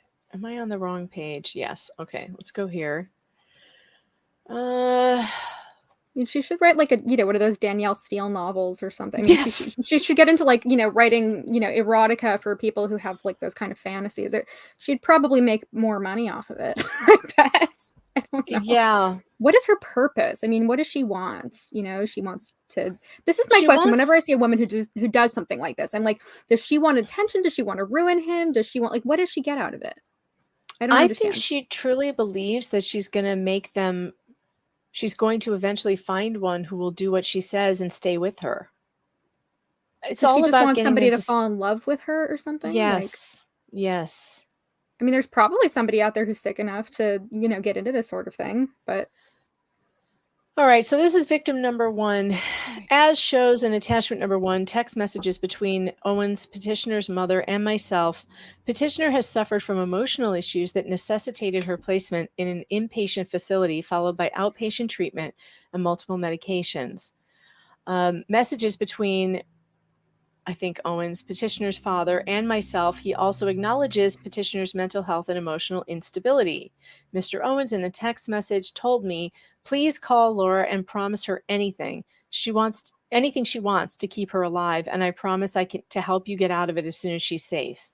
Please, now. Okay, now we see the parents are enablers, and the dad definitely is a big enabler. Okay, I'm starting to understand how you get to be this In twisted. fact, we have those text messages. They're in here somewhere. Shameful. This looks like a declaration by his lawyer. Oh, they might be in the next court filing. What is this? Oh, it's Dave and Tasha. Okay, never mind. There are text messages. It might be here. Witness statements. Oh, this is so nuts too. So these are in Mike's case, victim number 1. I specifically remember being called by Michael to come to someone's apartment, probably Laura's apartment, in December for a meeting with her and her father to discuss her desire to continue a relationship with Michael. Laura had been claiming that she was pregnant and had been threatening Mike with not having an abortion if he ceased dating her. Does that sound familiar? A little bit. I won't have an abortion if you break up with me. Additionally, Laura had been indicating to Mike that she was contemplating self-harm at the thought of their relationship ending. Mike wanted me to be there as a witness. During the meeting, which her father, Mr. Owens, steered, Mr. Owens told Michael that his daughter had a tendency to exaggerate or even flat out make things up.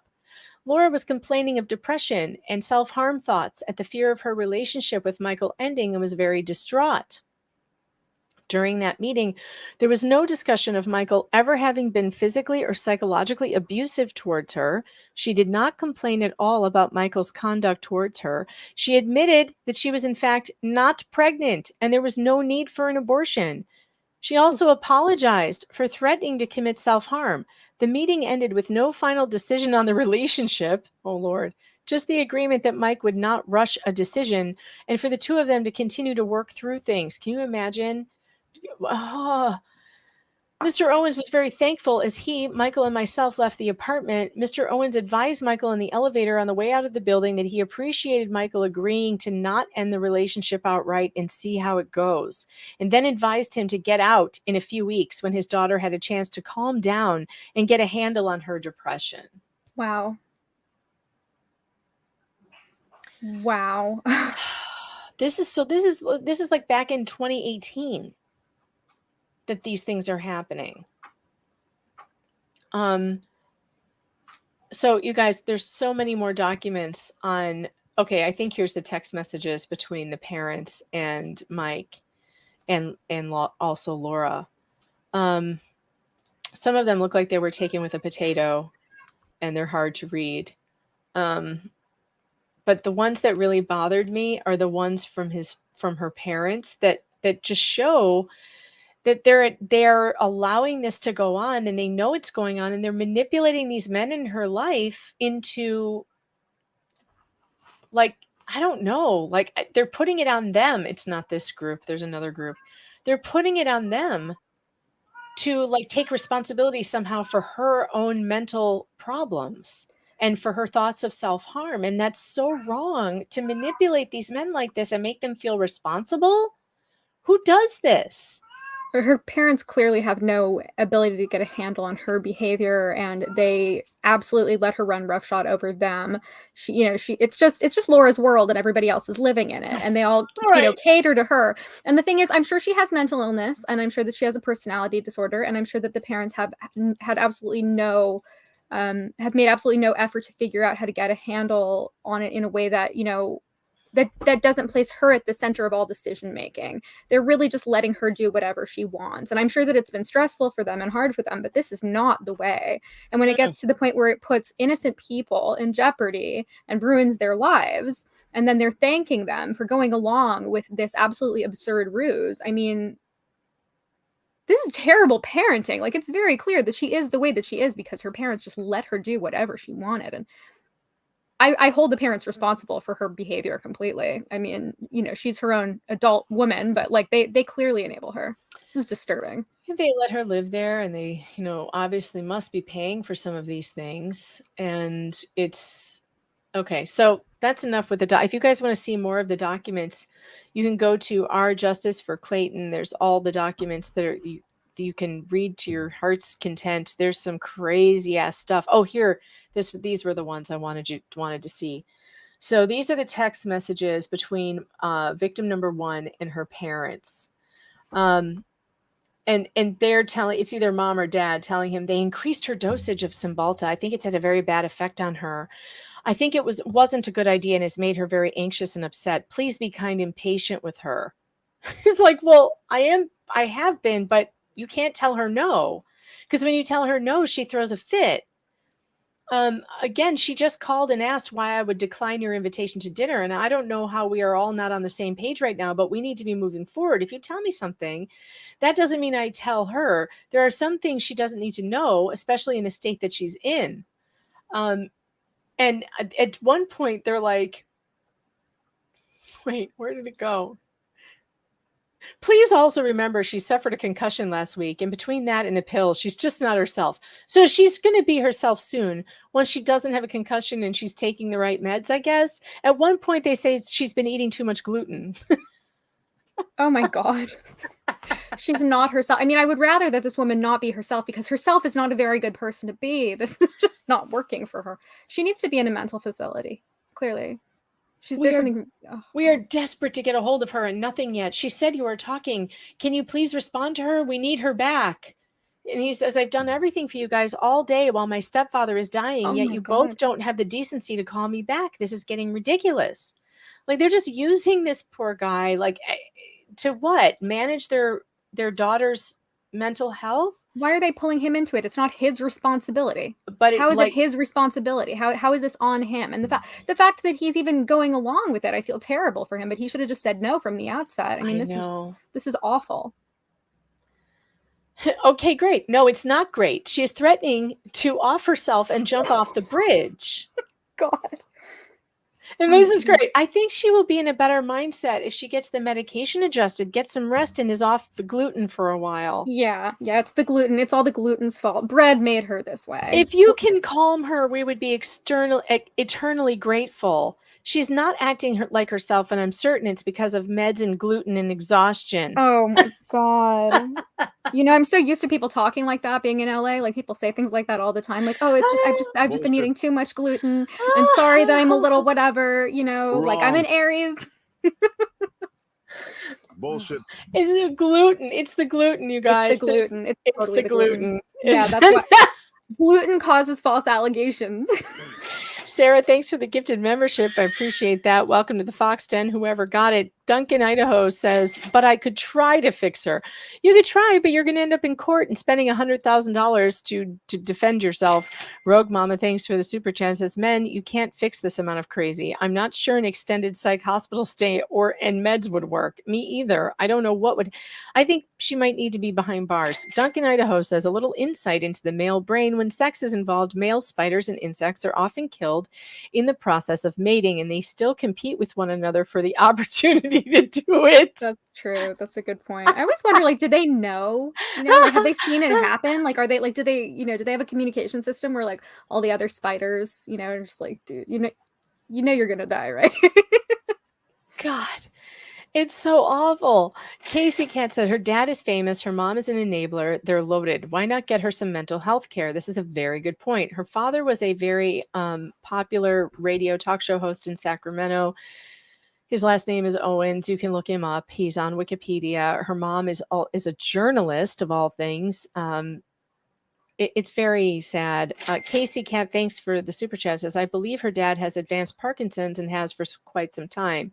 She is sending these texts. I'm not sure.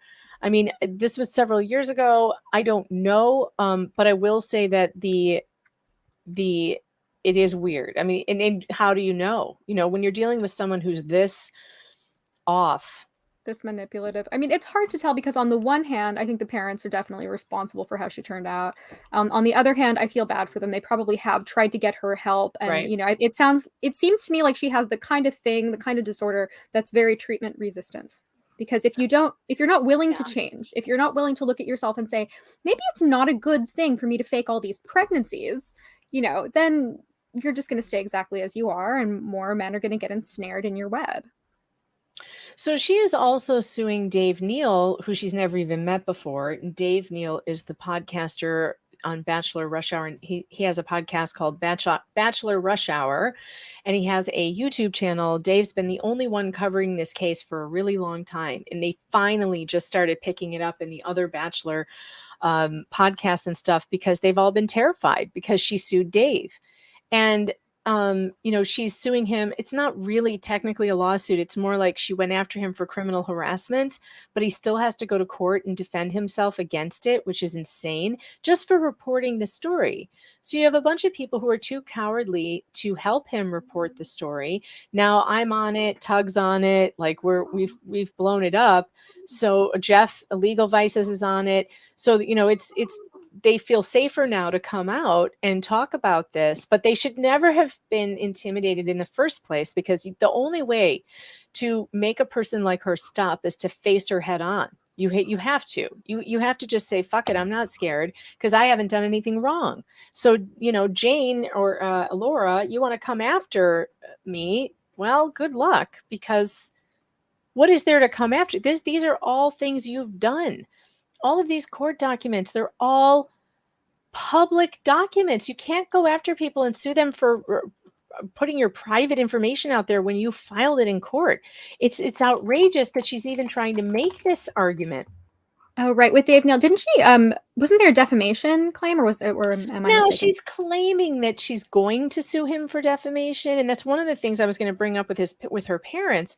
So Dave has a source that was in the room with her parents when they were actually discussing what they can do to shut him up, including lawsuits. So her parents appear by this account, by one of Dave's sources, to be, helping her do this sort of thing to people. And Mr. and Mrs. Owens, if you're listening, you cannot stop the First Amendment of the United States, and you should know that, because if you come from broadcasting, then you know what you're doing here is wrong. It's wrong, period. And you should stop. So, Chandler, when you get a chance, you need to go and watch the first hearing with her and Clayton. He didn't have an attorney. Law Talk with Mike has it, and he played the whole thing. And this is the one where it looks like she's wearing a fake belly, a moon bump, which, Clayton's lawyers have alleged in court documents that they believe it was a fake belly. And there is a picture that someone sent me, a screenshot from that I want to show you. At one point, she's moved it over on top of one of her boobs almost. Look at this. This is so funny. This is hilarious. Wait, let me open this in a new tab. Aha, there we go. Let's see if, all right. Do you see this? Oh, yeah, that's fake. That is very, that's obvious. You can watch this. You can watch this on, let's get even closer. Here we go. You can watch this on that Law Talk with Mike in the first hearing. You can see her moving the belly around. And the sleeves, like this is not her arms. These are sleeves. It's like she's wearing a bodysuit or something underneath that. And you can tell because there's like wrinkles on that. Yeah. It's not skin. You can see it's fabric. Yeah. Yeah. Yeah. She's carrying really high. It must be a boy's. I don't know. It's like, that's not normal. That is not human anatomy. That's not how pregnancy looks. That's. And so now where it stands is they are waiting for the judge to rule on the motion her motion to dismiss in Clayton's case, and their motion arguing against the motion to dismiss. So they have, which was fire, by the way. I read it on this channel. It's at some point I did. And it's really something. It's really something. And I wouldn't put it past, though, these family court judges to just be like, I don't want this in my court anymore. Not my problem. And if they do that, she will be able to say that she was pregnant with his twins and lost them or something. She'll be able to do that forever and just keep on defaming him. That's egregious. Wow, the Bills must be doing well. I hear screaming coming from downstairs. What's the score, guys? Did the Bills just score something? My husband is down there screaming his head off. I need to check the football score, apparently. But anyway, so yeah, Chandler, I wanted you to know about this case because I was like, Chandler, you must see this case. It is so insane. So before let's see, what did I do with? I loved your stream with Tug, by the way. I tried to listen to the whole thing. You guys are a great team. Tug is fantastic, and I love that he came on for this. Yeah, I love Tug. Tug is great. Let's see. Let's go to my Google Drive because there's one other video that you need to see. You are gonna. I have the entire video of Laura Owens. So she posted. This is so crazy. She posted her story to Facebook on a public page, and then she, of course, took it down immediately and set it to private as soon as it got out and people started reacting badly to it. And then she tried to claim that, oh, no, I didn't do that, or I put it up just for my friends only. Well, I can prove that that's not true. Where did I put it? Let's see. Oh, yeah, it's in my Laura Owens file. I have an entire file on this woman now. It's like ridiculous. She seems to think that public documents should not be, fair game for the public to comment on and to criticize. Right. And then, here's how I know that she put this Facebook video out there, meaning it for the public. She meant for it to be for the public because her very first statement is, my name is Laura Owens. Well, if you were just putting this up for your Facebook friends, they already know your name, lady. Exactly. You wouldn't have had to introduce yourself. So this was actually this video I'm about to show you, which is still uploading. I forgot to upload it to my drive so we could play it with the audio. So we have to wait a minute or two. It is insane. You've never seen anything like it. And actually, we have seen something like it. And let me pull up what we have seen like it. Hold on. What was Dr. Muffin's name? Dr. Mommy. Shannon Curry. Shannon Curry. Thank you. I love her. Yeah. Okay. Let's bring up this clip that we should watch before we watch this next video that I have, because this is really something. This will explain to you what we're about to see. To histrionic, a lot of the how does borderline personality disorder relate to identity issues? So again, that instability also travels toward identity. And when I was describing personality earlier, I was talking a little bit about those traits we have that help us know who we are. When you have borderline personality disorder, that actually is not something you understand. So people with this disorder actually take on the identity of the people they're spending time with because it's comforting. It's very uncomfortable to not know who you are. Some people with this disorder will describe a feeling of emptiness when they feel like they've been abandoned because now they don't know who they are in the world. And so when somebody with this disorder is going through that initial enmeshment phase with new people, you're idealizing them, they often will take on those people. So they may mimic them in a lot of ways. They might mimic the way they dress, their interests, the way they talk. And for this reason, the people around somebody with this disorder kind of from the outside may feel like, wait, I thought you were this way. Now you're advocating for this, and this is your new main interest in life, or the thing you're throwing yourself into all completely. Music tastes might change, hobbies will change, the way they dress. I want her to get to the histrionic part because that's the part that I think makes more sense. So let me see. I know she's going to talk about that. With histrionic personality disorder, that underlying drive is to always be the center of attention. Because if you don't have that attention on you, it feels similarly to borderline personality disorder. You feel pretty empty, like you don't have that sense of being or of value. Okay, so whereas borderline personality disorder might have more of the visible reactivity if somebody seems to be leaving, with histrionic personality disorder, what you're going to see is extreme discomfort with not being the center of attention, extreme efforts to be the center of attention. And when they feel that they're not the center of attention, you will see some strange things, making up stories to try to get attention, often taking on a victim or princess role. Those two roles in particular are pretty consistent. Seeking caretaking. Borderline personality disorder is similar because with borderline personality disorder, these shifts of identity and the splitting, you might see somebody go from being, in the DSM, it describes it as a needy supplicant of help, seeking the perfect caretaker, to suddenly being the avenger against injustice or thinking that their partner is a terrible person. With histrionic, what you'll see is somebody who wants to be the center of attention, has sort of that impressionistic speech, very flowery, very enthusiastic, but nothing's really being said.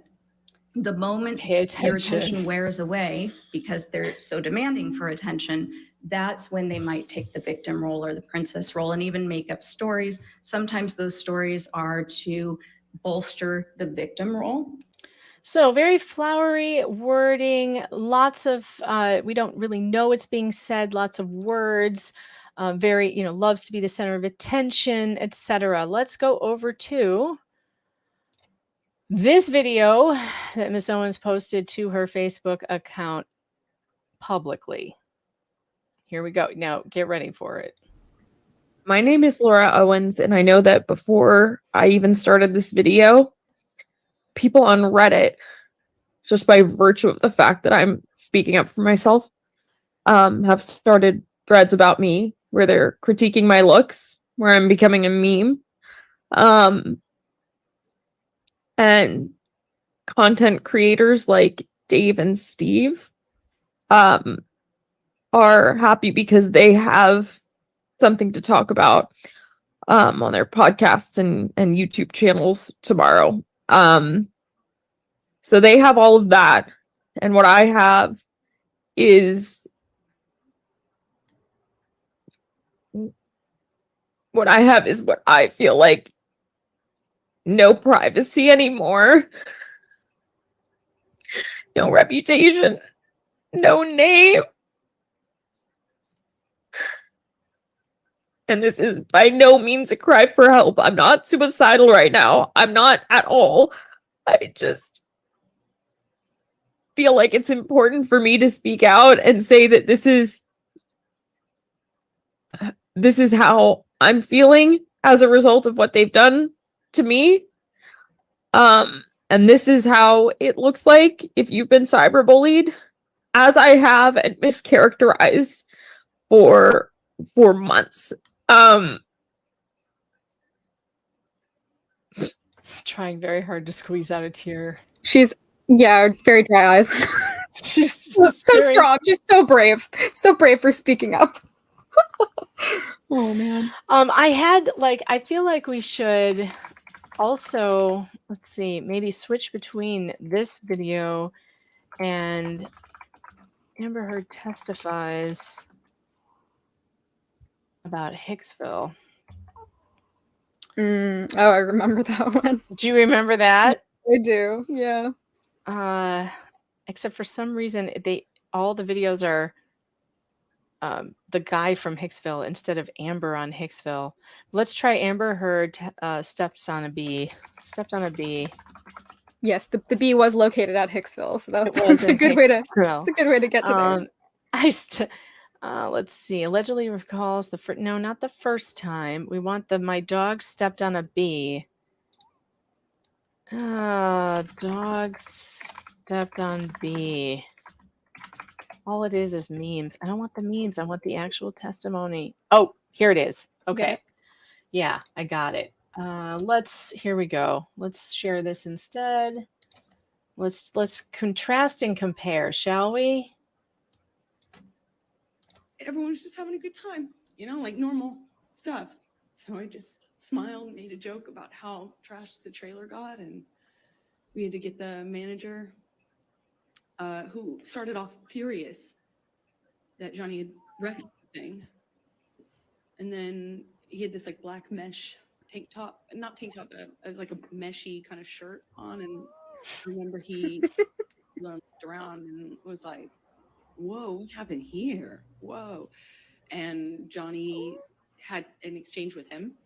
And I remember watching this man be so charmed. It was just a kind of a surreal experience. And, it just went away. That just got fixed. We walked out of the trailer at some point. My dog stepped on a bee. We went to that.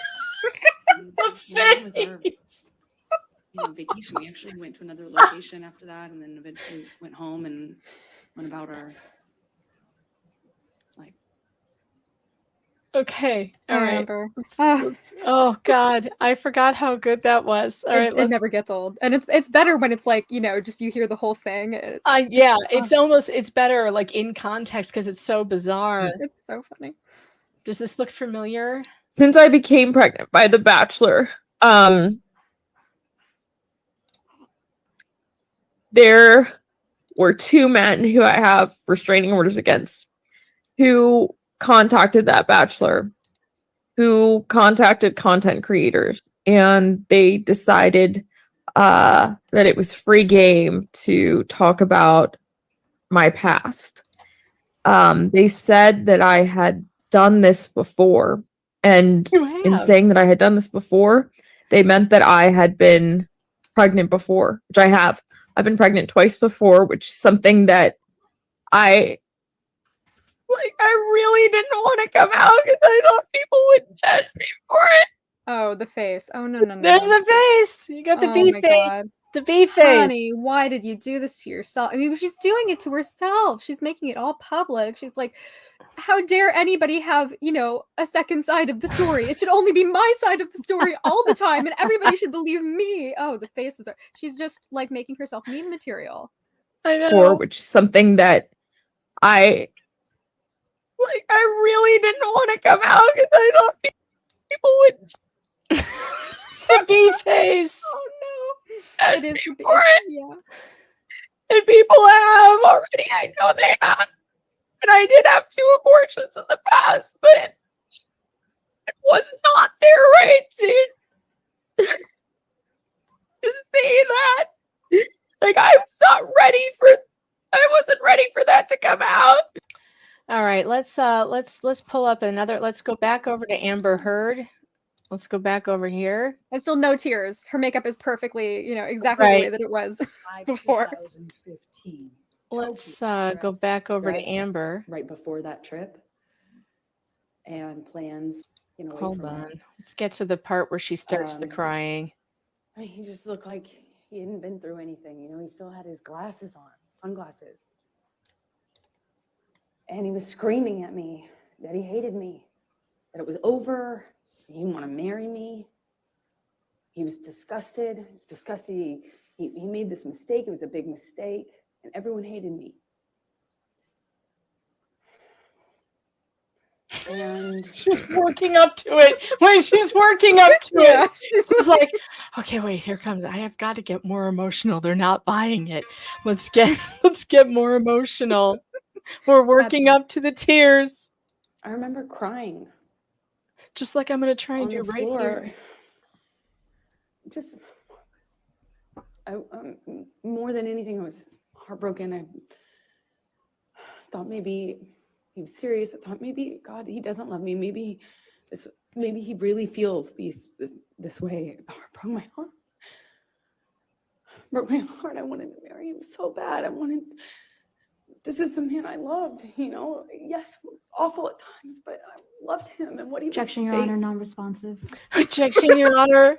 Objection, Your Honor. No tears. I love Camille. It's like she's just rambling, Your Honor. She's not answering the question. She's not saying anything of substance. Just as bad as anything else. The faces. I just remember that he left me on the closet floor. Again, and the floor with her. As embarrassing as it is to say, I went up to him at some point. I don't know how much time had passed. He was sitting at the piano in the living room of the hotel room that we had.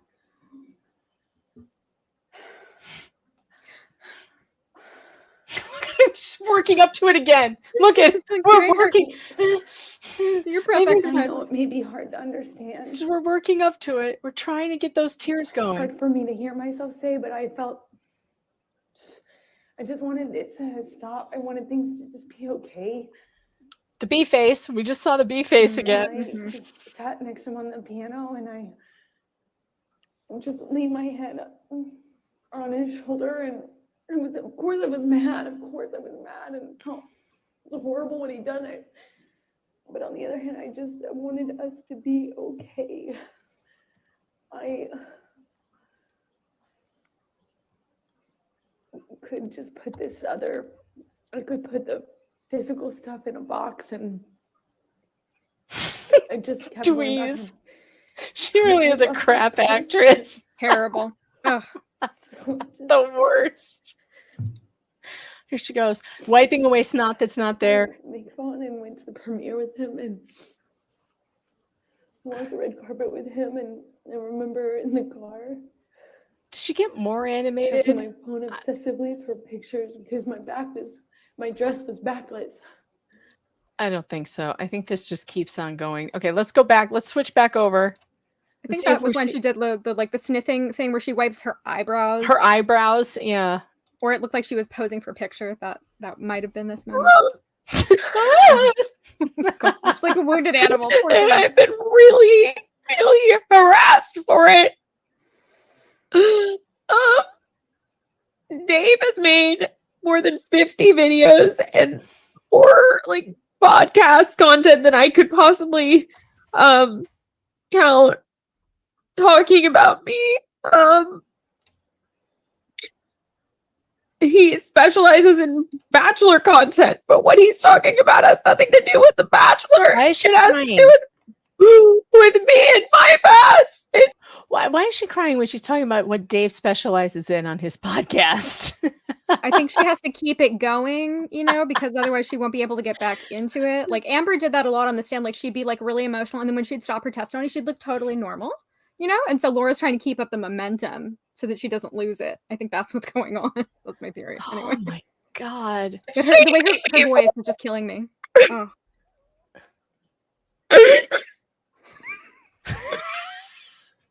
God. And it's like I feel like anything then I like that part.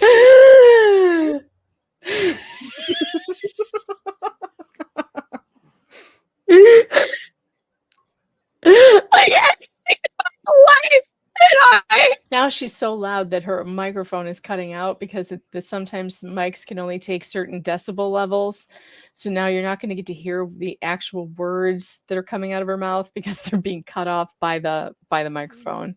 You know, was like embarrassed or ashamed of like these 2 prior abortions have just been brought to light and have been like just things that have helped him monetize the channel. I've been called every name in the book. Steve has called me a dumbass. Well, you know, if the shoe fits, An idiot sandwich. bam, you have the characteristics of a dumbass. I hate to tell you that, but you do. When you give 2 blowjobs and you say you got twins from it, that's a pretty apt name to call somebody, I would say. It's a pretty dumbass thing to think, ma'am. Yeah. He likes to say my full name when he refers to me. You just said your full name. Hi, I'm Laura Owens. You also put it on your Medium article. Stop it. And Dave is... I couldn't even know where to begin with Dave. He said he would stop talking about me for $10,000. No, he wouldn't stop talking about me for $10,000. But he's just no, he didn't say that. What did he say? I don't know what he said. But let's go back to Amber because here's her testimony about that bottle situation. And then I could see a different set of markings with paint and some other material. So I'm going to go back to the time in the bar, and I know this is very painful. Do you recall what Mr. Depp was saying to you when he had the bottle and was pushing it against your pubic bone?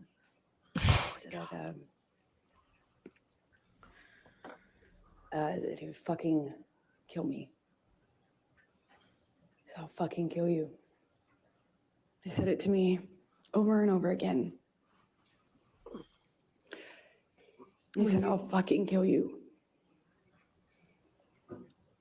Did you bleed from the vagina as well? Oh, good Lord, Elaine. And did you experience any pain later? I wasn't thinking about that.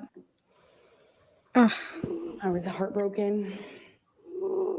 Eventually, I realized that I could be hurt because I was bleeding. But didn't go to the doctor though. Nope. Not once. Bleeding downstairs. I convinced myself it wasn't broken and that it couldn't have been broken, you moron. You would have bled to death. The discomfort I was feeling afterwards just paled in comparison to how scared, shocked I was. I'm scared. I just married this man. I just married him. She didn't like the way she said it the first time, so she was like, I gotta repeat that line. Take two, Amber. Take two. Let's roll again. Marker. I just married this man. I just married him. Like, Yeah. look, why are you repeating that? You just said it. And forgive me for asking this. I need to find the more histrionic ones, because wasn't she like crying and sobbing on the stand with no tears? There was never a single tear that came out of her eyes, but there were moments. I mean, right. Like when did she get super hysterical? We need to find those, because that's more like what Laura did here. I'm trying to think of it. I mean, there were, what was it? It was the first time that he hit her. That was one of them. You know, the dirty carpet moments.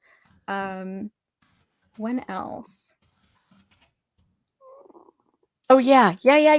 With it, I remember it being this hairstyle. It was this hairstyle where she started her, you know. At first, it was just to throw something, smash some things. It loves to smash up a place, an apartment, furniture. That's what it started. Unreal, like real, you know, but unbelievably nice, sensitive, kind, warm, generous, interesting, funny man that I loved. And he would make me feel so loved. Like I would feel so distant from that thing. What I need to do, because God, did he just hit me? No, I didn't want to leave him. I didn't want this to be the reality. I didn't want to have a man I was in love with. I know you don't come back from that. You know, I'm not dumb. I know you can't hit a woman. You can't hit a man. You can't hit anyone. And I wish I could sit here and say I stood up and I walked out of that house and I drew a line and I stood up for myself.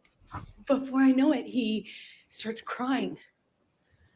And, you know, like I have never seen an adult man cry, and he's crying. Tears, I mean, just falling out of his eyes. You know that thing that I can't do? On cue. You know that thing that I find it's very hard to do. Boy, I'll tell you what, this woman, though, makes Amber Heard look like a much better actress. But then he would for $1 million. I buy Amber Heard's story a lot more when it's next to this one. Well, she did have acting lessons. I love when the acting teacher was like, Amber Heard can't cry on cue. And then all the jury apparently were like furiously scribbling notes at that point. She had some training, so, you know. Oh my God. Laura needs And he's said that since he started to talk about me, that his monetization on his YouTube has gone up 4 times. I don't even know what that means. He says this on his live Patreon, which I have to turn her down because the screeching hurts. Very screechy. I've begged him to stop talking about me. I've threatened him with defamation lawsuits. Nothing stops him. I've threatened him. Nothing stops him. Can you imagine? Oh, yeah, I feel so sorry for her, this victim who's threatening people. I mean, she admitted to threatening him? I know, Seriously? she did. Wow. She admitted to threatening him. Oh, Max she Bang, makes thanks for the super chat, says a POS can come in many different forms. Sometimes they are even pretty, but the blow can be devastating. Phrasing? Uh-huh. There's a lot of blowing going on in this story. Oh, yeah. Oops, I hit the wrong button. There we go. Here for the Truth says she's mimicking Dr. Muffins in this one, histrionic at her best. Yeah, I mean, that's what made me think of it was Dr. Muffins talking about histrionic personality disorder. I'm not diagnosing her. I'm not a doctor, but it sure kind of hit home to me watching this. I just remembered Dr. Muffins talking about it. I remembered her talking about this flowery language and the really over the top dramatic presentation. And like, this is even worse. I think what we're discovering by putting them side by side is that this one's even worse Yeah. than Amber Heard. I've known people with histrionic personality disorder, and I've also known people with borderline personality disorder. And yeah, she hits the mark. She reminds me of Sherry Papini. Do you know Sherry Papini? No. She was a woman who she lived in Redding, California, and she faked her own kidnapping and she was married and she had 2 children. She ended up going away and being with like an old boyfriend or something. She got him to like brand her. She did this whole thing. It was really wild. And then eventually it came out that she faked the whole thing. And when she came back, she claimed that she'd been kidnapped and she'd been traumatized, and it was this whole horrific deal.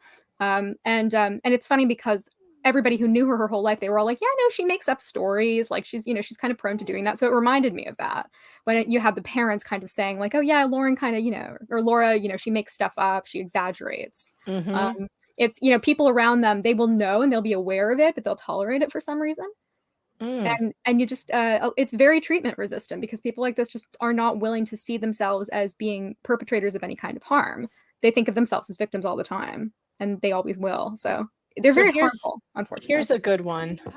I'm a human being. And even though Johnny promised that I deserve this and promised he'd do this, I don't deserve this.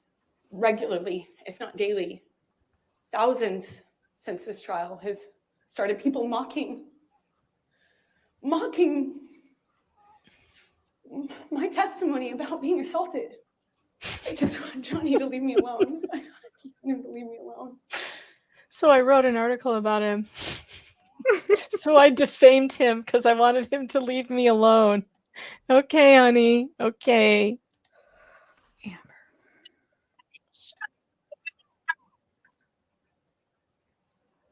Again, she's too loud for the microphone to pick her up. And he keeps teasing that he's going to talk about another event where it gets crazier, as he said.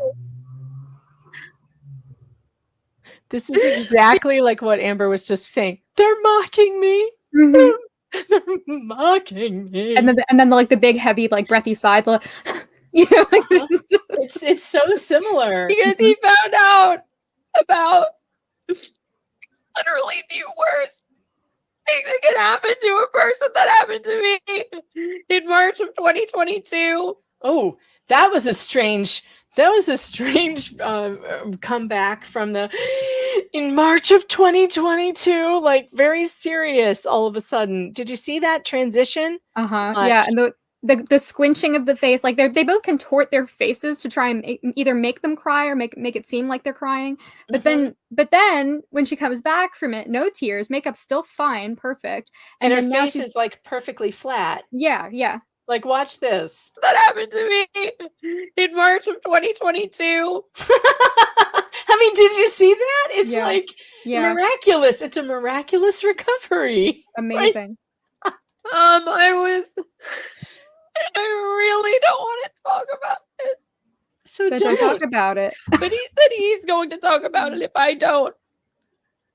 What? No, that's not what he said. Well, not if I don't. He's just going to talk about it. He didn't even. He didn't say that. He just. That makes sense. He's just going to talk about it. And it's better for me to get my side of this out. For me to tell the stories, and that's the only control I have. She's checking to see if her hair still looks okay. Any more over it is me telling it before he does on his fucking monetized channel.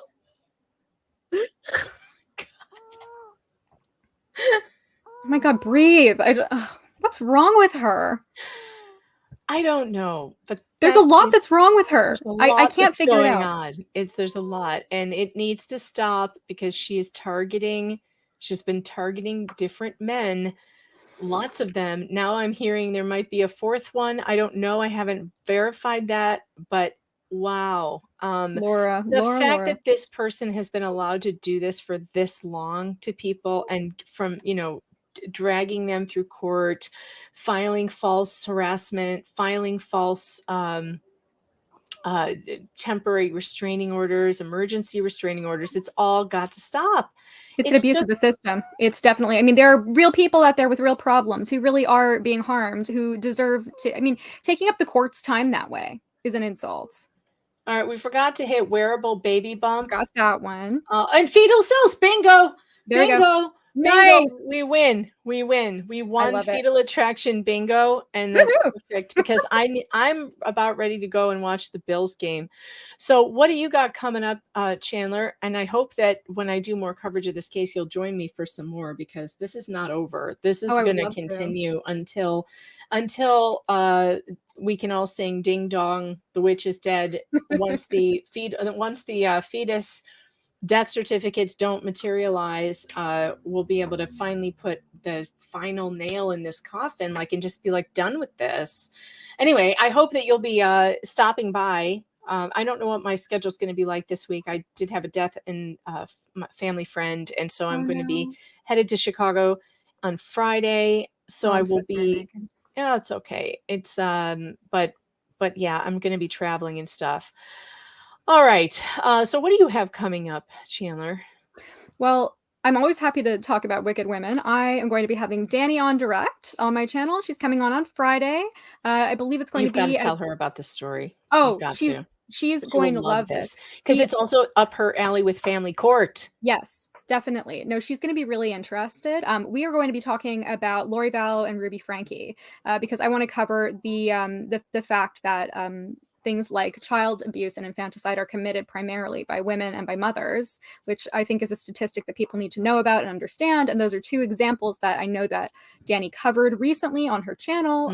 Thankfully, in the Ruby Franke case, nobody got unalived, but those children were definitely, really severely harmed by their mother. And so I'm having Danny on to talk about that on Friday, and I'm really looking forward to that. I'm going to be doing weekly shows every week. I didn't do one last week because I had a bunch of, appointments and stuff, but we're going to be doing every Friday, and I'm just going to keep talking about Wicked Women. So please stop by, and I'm really looking forward to that stream. I think it's going to be excellent.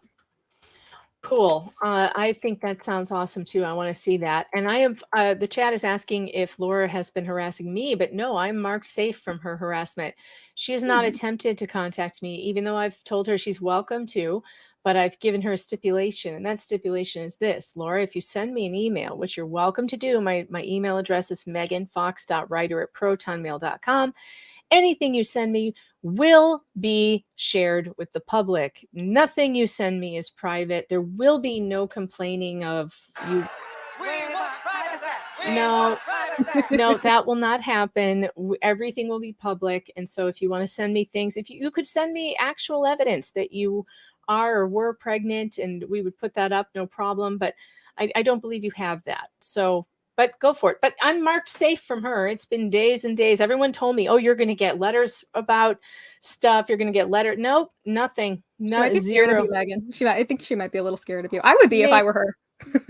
Well, this is not my first rodeo. Would not be my first rodeo in a courtroom. It certainly wouldn't be the last. It won't be the last either. I've written books about my experience in courtrooms, so she's welcome to read those and get a taste of what's in store for her should she come toward my direction, which would be a lot of fun for me. It wouldn't be fun for her. I feel a little left out. She keeps sending threat letters to everybody else except me.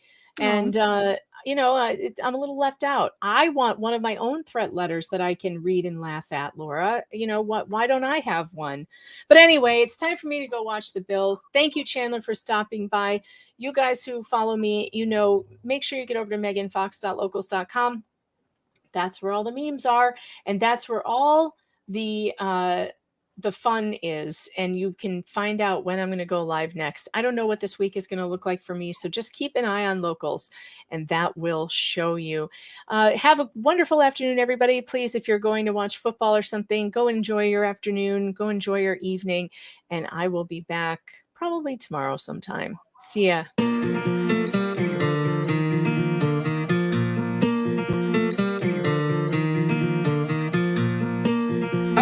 Lost, my world is near its end. I almost felt my head is full of a million choices.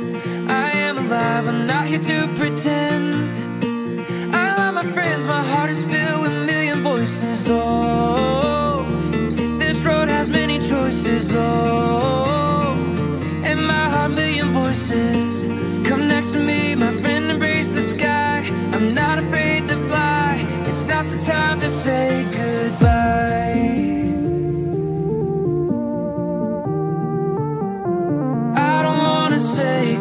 goodbye.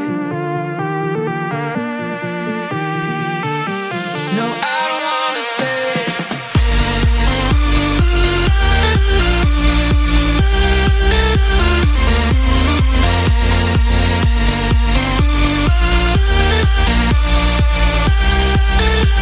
No, I don't wanna say goodbye.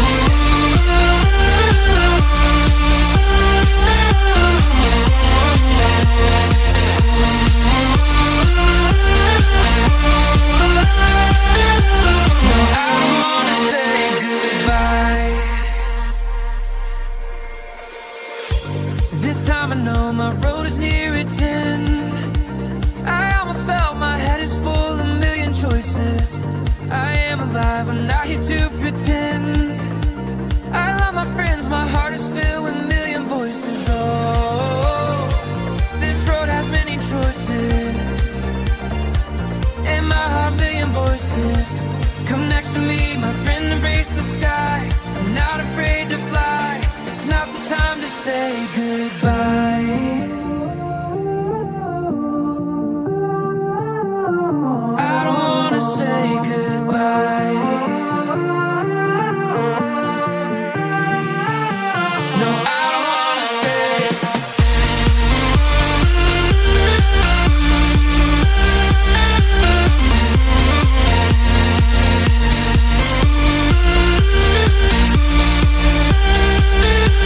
No, I don't wanna say goodbye.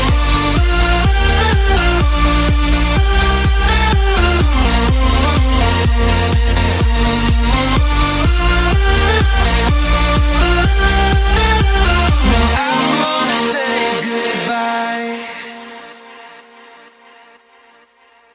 So I take it that you've Johnny's seen problem is he Cameron should John's come bedroom storming before. in there with Yeah. a string of Do you garlic recall whether and you some went holy into water. Mr. Jepson's cross, first a crucifix bedroom? one. May the Do you power of recall, Christ or no, compel you. No, I don't. You sure realized his house misheard. was infested with Just up for succubuses. that, And there's a picture here with you of what it, yes. Do you recall what that was there when you arrived in the afternoon? I don't remember seeing it now.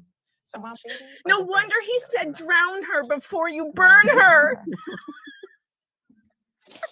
Oh my god. You- Your next witness? Now I know Witness why for you wanted to Arnold drown her. Lasis. And that is Witness also lives in by Romania, video. is that correct? That